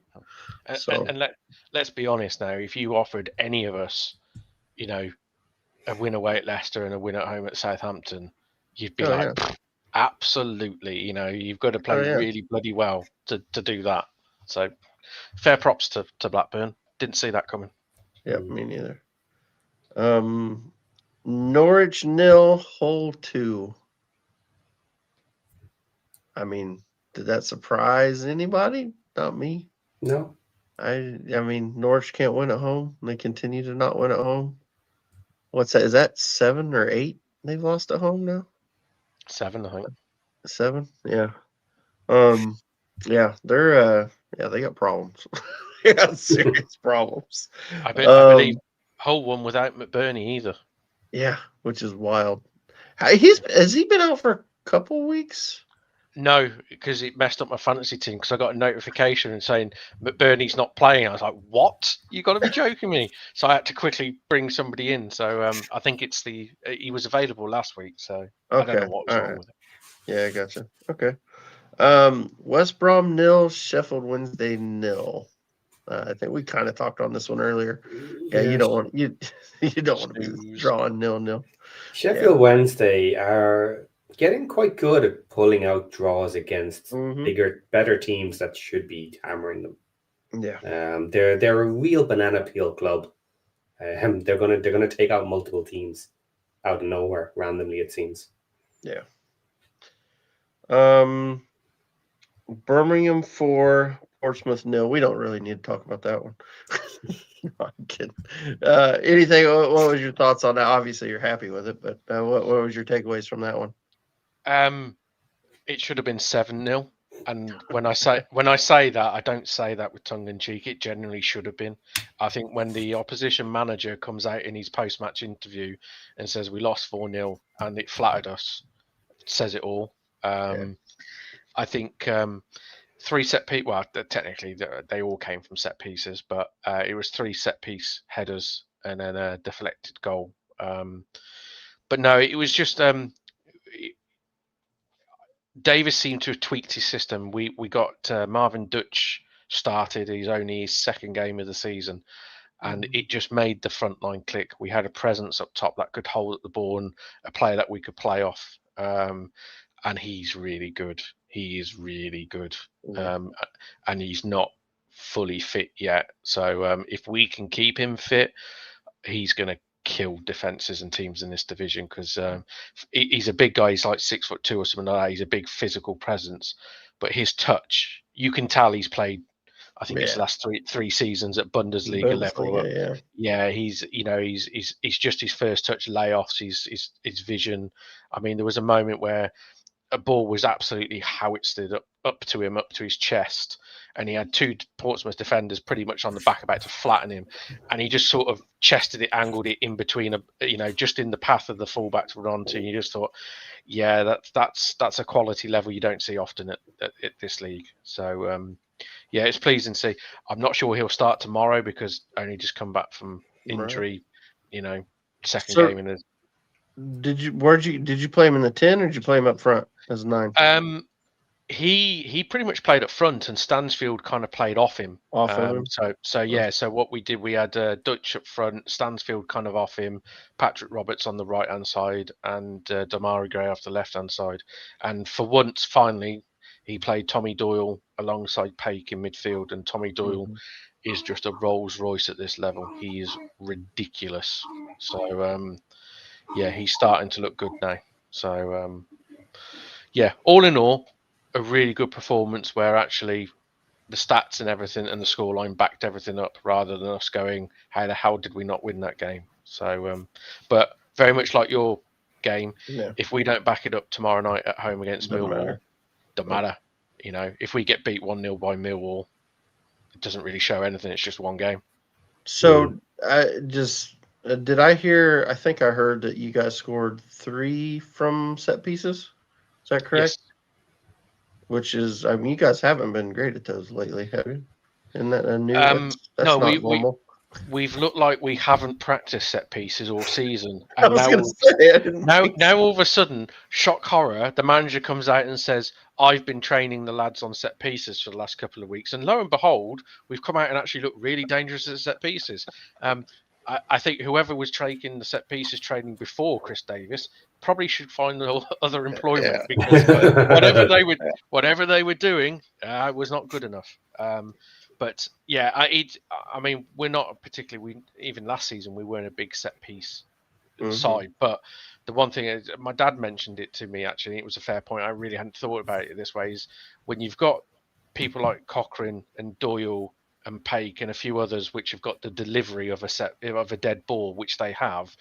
We really should do some damage on set pieces, because when you've got those sort of guys that can put those balls in the box, surely you should be converting some of them. And I mean, the first goal by Paik was one of the sweetest headers from a corner I think I've seen in a very long time, and it was planned. It wasn't just sort of luckily made out to him. By all accounts, apparently that was it was a pre-planned sort of corner routine, and it was a wonderful goal. So but yeah, Portsmouth were, I thought, particularly poor. So were we just really, really good that made them look poor, or were they just really, really bad on the day?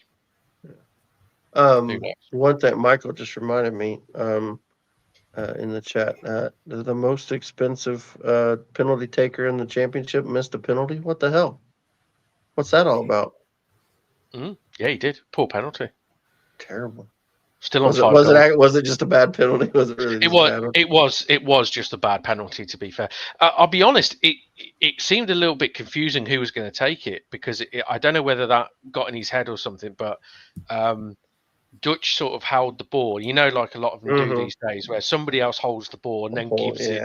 And we've done that for all last season. Alfie May used to grab the ball and then right at the end would give it to Stansfield. And then I think there was a moment where Dutch was holding the ball. He was the one who got fouled. And I think Stansfield started to walk towards him, expecting Dutch to give him the ball.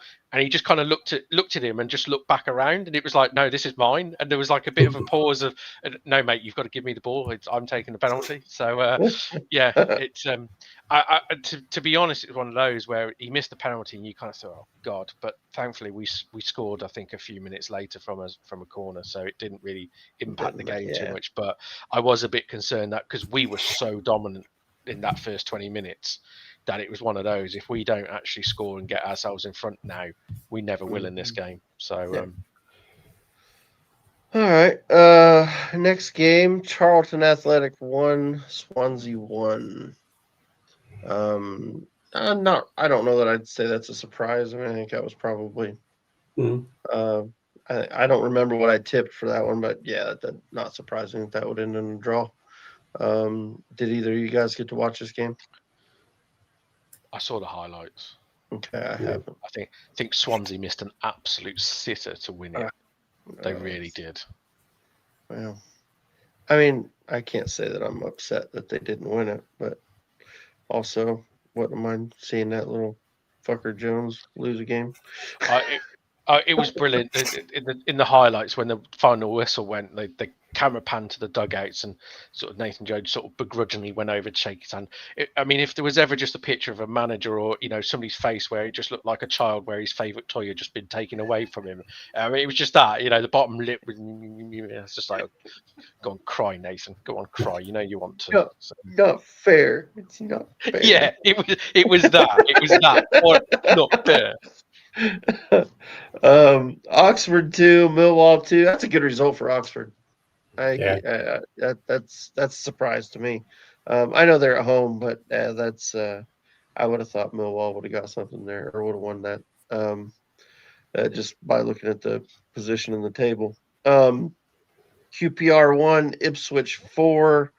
Not surprised Ipswich won it, but 4-1. That's a decent result. That's a hell of a beating at home for QPR. Did you see the third goal for Ipswich? I have not. No. The third goal they scored was completely reminiscent of when they won promotion the other season. It was like it was a pure football. Started out from the back, It was just sheer pass and move, but crisp and sharp. It was just like bang, bang, bang, bang, bang, and all of a sudden, in the blink of an eye, they're down the right hand side, and he's dinked it over, and Hurst just comes flying in and heads it in the goal, and you just think, yeah, that's an Ipswich goal we saw so much 2 years ago. Yeah. Sheffield United 1, Derby 3. That one surprises me. I think I probably tipped a draw there, but I didn't think Derby'd go there and beat them, especially not 3-1. Either you got any thoughts on that one? Sheffield better figure out what they're doing quick. Kind of already been through it. That's nuts. Yeah. Did you see that's a bad result. It's 3 wins in a row for Derby.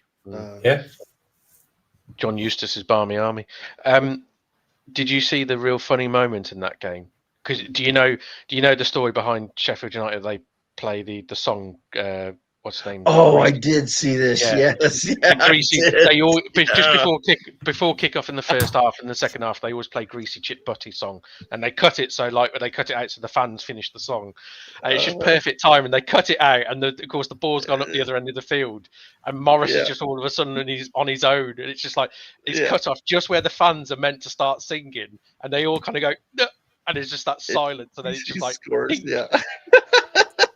Yeah, it was fantastic. It's like comedy. Yeah, I saw that on. Yeah, somebody posted that on Twitter. I saw it. It was pretty funny. Let's see. Southampton 0, Preston 2. Obviously, didn't see that one coming either. Preston, what a result! Continuing to outperform what anybody's expectations for them. I think. Yeah, still in the playoffs. 6th. Yeah. I mean, what can you say? I mean, they're just playing lights out right now. They're still just one of those teams like you just expect at some point it's going to start slipping, but it just hasn't quite yet. They do it every season, guys. Trust me. It'll happen. Gets to November, December time, and then it rock. Always happens. Then Stoke 5, Bristol City 1. Now, I don't remember what I tipped for this one. Stoke winning is not a surprise, but 5-1. Yeah. Absolute battering. Did either of you see any of this game? I did see the highlights. I think I tipped 1-1, which was kind of out of the window very early on. Because I think it 3-0 after like 20 minutes or something stupid like that. So, yeah. It was something really bad, wasn't it? 4, 22, and 25. Yeah, that one was over quick. Quick and painless. That's the team we haven't really talked about. Bristol City. They're still in the playoffs. What do we think of them? Are they just kind of I don't know. I'm not sure I'm not sure how I feel about them.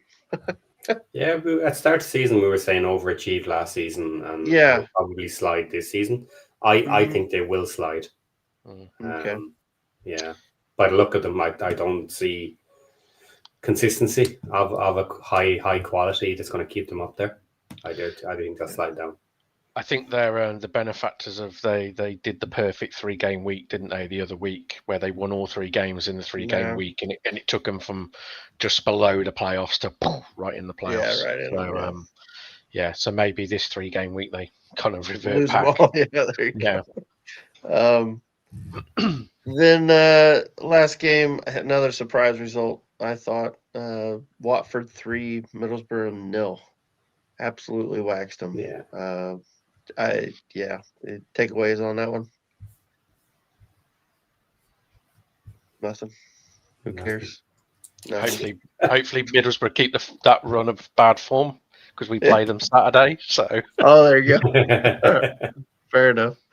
All right. Well, let's jump forward to next week's fixture, tomorrow and Wednesday.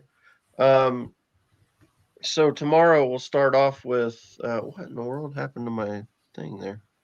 I don't know what happened there. It cut off some. Anyway, I got them on my phone. Birmingham, Millwall.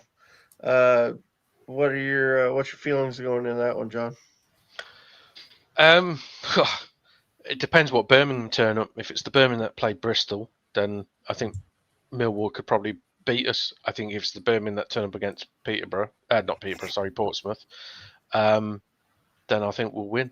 I'm a bit wary that Millwall haven't lost away from home all season yet, but they've got a few injuries, and I just think player for player wise, if we play like we did on the weekend and actually play to our potential, we have better players than them. So, and we're good at home, so that's what I'm hoping for. But it's one of those. I'd like to see us win, but equally, if that ended like say 1-1, I would not be shocked. Yeah. Okay, and then Bristol City at home to Blackburn. Blackburn on a good little run here. Bristol City obviously coming off a big loss. Go ahead, Patty. Interesting to see if Blackburn can pull off one against Bristol City. Yeah. You would surely. Scalp. Yeah, you'd think Bristol City are going to come back looking for a bounce back after getting fucking smashed, but. Yeah, you never know. Sometimes some teams don't react well after shit like that. Some of them just drop their heads and You can imagine Bristol will come out with the sort of a bit more of a defensive, solid attitude, right? We've let 5 in. Let's not concede today, lads.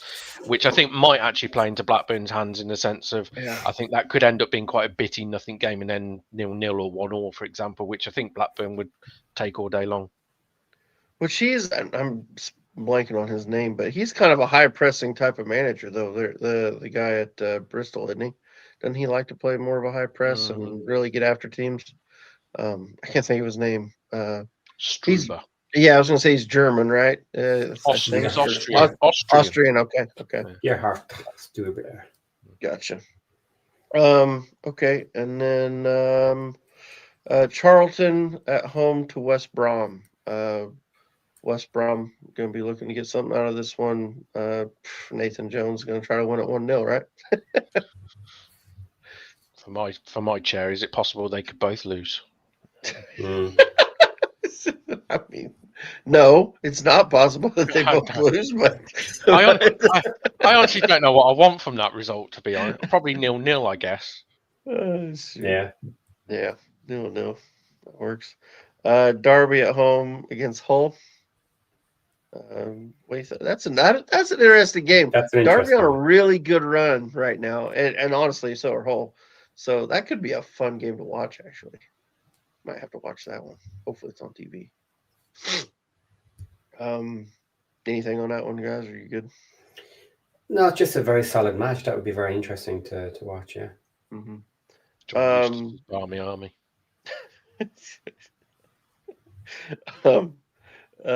Ipswich at home to Watford.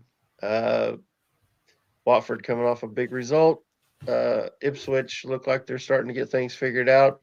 They should be too strong for them. Yeah, I agree. I think I could see an Ipswich win 2-0 or something like that. Leicester home to Middlesbrough. Borough coming off that waxing they just got from Watford. Going to be looking to get something. Leicester, kind of a little bit of a panic there right now. That'll be an interesting match to see how that ends up. Yeah, that's both teams coming off bad results. I think it's one of those. Do you think if both managers were offered like a point now, do you think they would take it? They might, but would the fans be happy with that? No. I mean, it's one of those. I think Leicester would probably say at home they would look to win the game. I just think Middlesbrough in the position they are, they want to almost, they want to keep the points tally ticking over. But I wouldn't be shocked if Leicester won that, if I'm honest. Here's another one. This is a good matchup too. It'd be interesting, at least. Oxford versus Stoke. Stoke obviously coming off a fantastic result, and Oxford coming off a good draw. What do we think of that one? Stoke should again. Look, if they don't win it, it'll be an upset. Yeah. And then Coventry, Sheffield United, Coventry. I wouldn't want to be Sheffield United. Let's put it that way. Chris Wilder is not liking Wrexham after the Friday No, night, is he's he? not. Mm-mm. Yeah. That could be an absolute battering.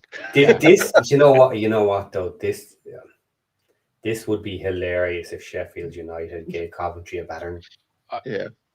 Somebody said it on Twitter earlier, because obviously you expect Coventry just to come out and want to rip Sheffield's heads off. Somebody did say it's got Callum O'Hare, ex-Coventry, like prodigal son, 1-0 89th minute written all over it, hasn't it? You can just see it. It's just championship, isn't it? Yeah. Good. Oh, that'd be funny actually. Preston on a good run. Got Swansea at home. Swansea, I don't know what to make of them yet. They're still they're all over the place, it seems like. I mean, obviously I want them to lose. They're on the same points as us, but yeah, I don't know. Probably Preston get this one. What do you guys think?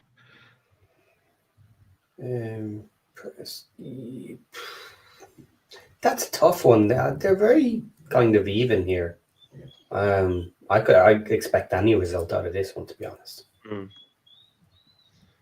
Then we've got QPR at home to Southampton. Of course, Southampton manager gone. Will still will no longer be. Yeah, whatever. Done with the tongue twisters on Will Still. Yeah. I don't know what to think of this one. I don't. I can't remember what I was watching a podcast today, and they were talking about this, and you would think Southampton would be a team that would be looking to like come out and really show something, but they just, I don't know. I wonder, like, it just seems like they could be a mess. Like, it could be an absolute disaster. You know, QPR could just roll them over. Who knows? I don't know what to think about that team right now. I think Go we'll ahead. learn a lot. We'll learn a lot about Will Still, Yeah. even though he's not there. Because Yeah. if that Southampton side come out and really stick it on QPR and really perform, then it's like, okay, the manager was clearly the issue. If they come out and rinse and repeat and get rolled over by QPR, you kind of think, actually, there might actually be bigger issues there than just Will Still. Yeah. This one would be lovely for both of us, actually. Yeah. This game here, this is my this one's interesting just because of what could happen. Sheffield United at home, or Sheffield Wednesday at home to Norwich. Sheffield Wednesday could absolutely win this game. They could. Yes. And Liam Manning could absolutely get sacked afterwards. I saw a Norwich thing on YouTube earlier today, and they were talking about this game, and they would just say, "We are going to lose this game. We are going to lose this game because we are terrible. But if we lose this game, turn the lights off, shut the stadium, and just close us. We are done." I was like, how the mighty have fallen that you just basically already accepted that you're going to lose to Sheffield Wednesday minus 5 points or whatever it is. But surely they don't. Surely they can't lose this. Surely. Oh no, I don't know, man. They have. I'll tell you, that stadium's gonna be rocking. They have 1 point in the last 8, and 2 points in the last 10. Oh, did you guys see this? I saw this. I heard this earlier. They're calling. They were calling the Liam Manning 007 because his record at home was 0-7. Oh shit. Yeah. And then of course, Portsmouth at home, Wrexham. Yeah. I mean, I think John, you kind of pointed it out. We want to follow up that Coventry result with a win. You know what I mean? You don't want it to mean nothing. And I think here's the thing. I think if we're being, and maybe I'm being overly optimistic, but I think this is a chance. This week we've got Portsmouth. I know it's on the road. It's down there. It's not going to be easy. But I think with the form they're in, with the issues they're having, I think it's a game that we probably should be winning. I also think we can beat Charlton on the weekend. And that's a possibility, doing a 9-point week, and that would be massive for us. I think going into the break, I think that'd be fantastic. I'd love to see us get a 9-point week. Now, this is a championship. Anything can happen. We've seen that. So who knows? But God, I'd love to see that happen. But it starts Wednesday with you got to beat Portsmouth away, and that's not going to be easy. Patty, what's your thoughts on it? Can't wait to watch it. John, got anything? I'll be honest. There's two things that I expect you to win. Is the honest answer, because I think you're a better team than them. I think there's two things that go against you, and it's got no rhyme or reason other than the fact that I would hate to play a team that's just lost 4-0 because they'll be looking for a reaction, especially at home, their place. Mm-hmm.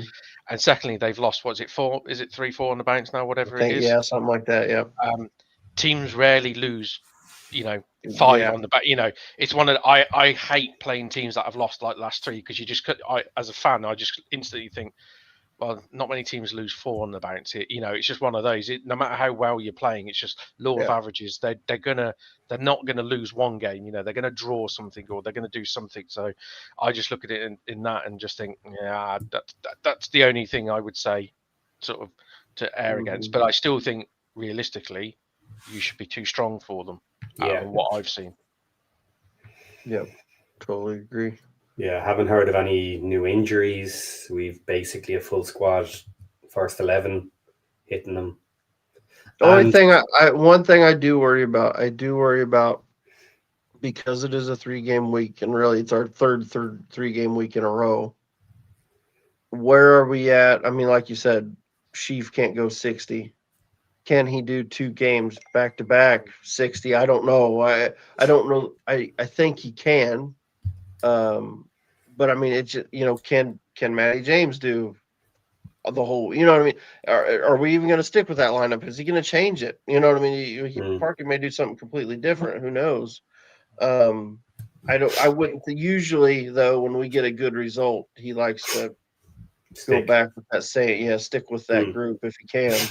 I would think I personally, I think Doyle comes back in, though. I think he's probably back in. I would assume, maybe not, but I would assume he's back in, and probably Scar comes out. But other than that, I don't see him changing. I don't think he seems to change anything. One thing that I do see, though, is because Portsmouth are under pressure to have a good result, and it's at home. I think that trends towards them having to come and attack us, which is exactly what we want. We don't want teams sitting back and holding off and playing our game against us. So I like that, to be honest. Yeah. All right. Well, that is all I had for today. Patty, I know you had something. We're 2 hours in. Do you want to get into that, or do you want to wait on it? We can throw it in next week or something. All right. Well, that sounds good. Well, you guys got anything else you want to talk about before we get out of here? Or are we good? Just me. I'm flying out in the morning. That's right. Yeah. When's your flight? Lunchtime. Lunchtime. That ain't bad. Yeah, I knew we'd talk last night, and you had to check. You're like, I don't even know when I'm flying out. Yeah. Where are you flying into? Stansted. Shoot. It's not a bad drive. 2 hours down. Closer than Wrexham. 2.5 hours. Take it easy, rental car, and then I've got a couple of nights down there, so nice little break. What is that, like, what, couple-hour flight or something for you, probably? 3 hours. 3? Okay. How many miles is that? I did check this the other day. I think it's like, as the crow flies, 2,000 kilometers between Okay. Helsinki and Portsmouth. All right. Right on. Okay. Well, cool. Well, have fun. Obviously. Are you doing it? You got any other plans other than the game? Or you guys? No, not particularly. Just Is it just you, or is boss lady coming no, with you? I'm not allowed to go on my own. Can't blame her. Can't blame her. Not allowed to be in charge of the credit card in a foreign country on your own.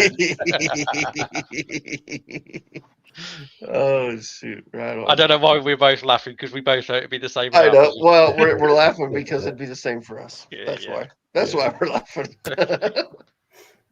No, that's good. That's cool. So nothing. Nothing else. You're just going to the game and. Particularly, no, we'll just go have some nice meals and have a look around, figure something. How long are you staying? 3 nights. 3 nights. Okay, cool. Right on, buddy. Well, have fun. Be safe. Don't do anything I wouldn't do. Find a potato. Find a good potato to eat. Speaking of, we need it. I'm still waiting on some, design. Like what? Patty's Potato Shack. We need some. Last time I started discussing potatoes on the show, people got really, really interested. So maybe we should stay and do half an hour on them. Half an hour on potatoes. And actually, were you here for that, John? Were you there for that? I feel like I've missed something here. What's oh my God! I don't remember what show it was. Patty got going on potatoes, and literally the whole chat. Potatoes. It was a watch along I did. Okay, yeah. And it was 0-0. Okay. And the chat just started chatting, and then someone mentioned I was Irish, and then someone mentioned, oh look, potatoes. Then we had a big discussion about what type of potatoes I liked.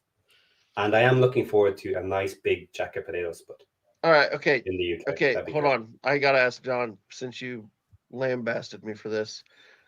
John, mashed potatoes, skin on, skin off. Skin on. But yeah. I don't really like.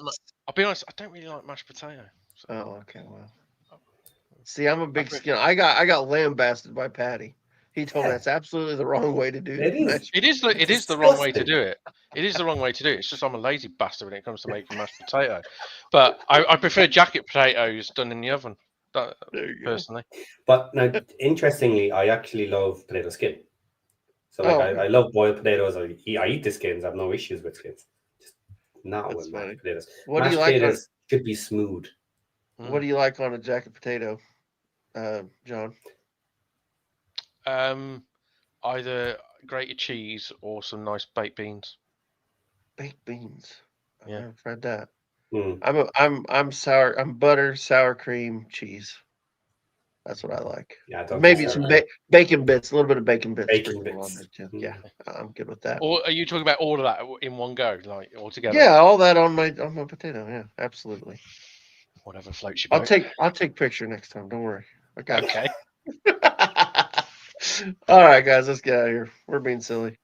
All right, everybody. Thanks for coming in and hanging out with us. So Discord pictures of potatoes incoming from my trip. Yeah. I'm gonna say our private Discord chat's just gonna be potato pictures for the next 3 days, isn't it? Basically. What's on tap for tomorrow? Because we got the game Wednesday, so that kind of is Ken gonna try to do anything tomorrow, or we're not doing anything tomorrow? I don't know. I'm not sure. Josh, you're in the chat. Are we doing anything tomorrow? What's happening? What's happening tomorrow? I don't know. I mean, I'm sure Josh will do his daily show like he always does, but I don't know if we're doing any of that. Like, I don't know if Ken will try to do. It'd be probably too late to do picks, so footy tips. So yeah. Probably won't have anything else tomorrow unless something changes. Now, Fortitude we'll still do that Thursday. I just if he wasn't going to reply, I knew that would get a reply. So there you go. Right. Okay. Sorry. Here's something I'm going to take over. Say chat. Right. We have to just start this as a trend now. If you ever see Josh pop up in chat, you instantly have to put up #SaveMax. Right. every time he turns up in another chat. Yes, for sure. All right. Yeah, Josh says he'll have the Daily Show. So, Josh on the Daily Show. Get out of here. Double down. He's I'm double putting it up. down. I'm putting this comment up. Yeah, it's comment that way. People can all around the world. Everybody can see what Josh said. He's a terrible person.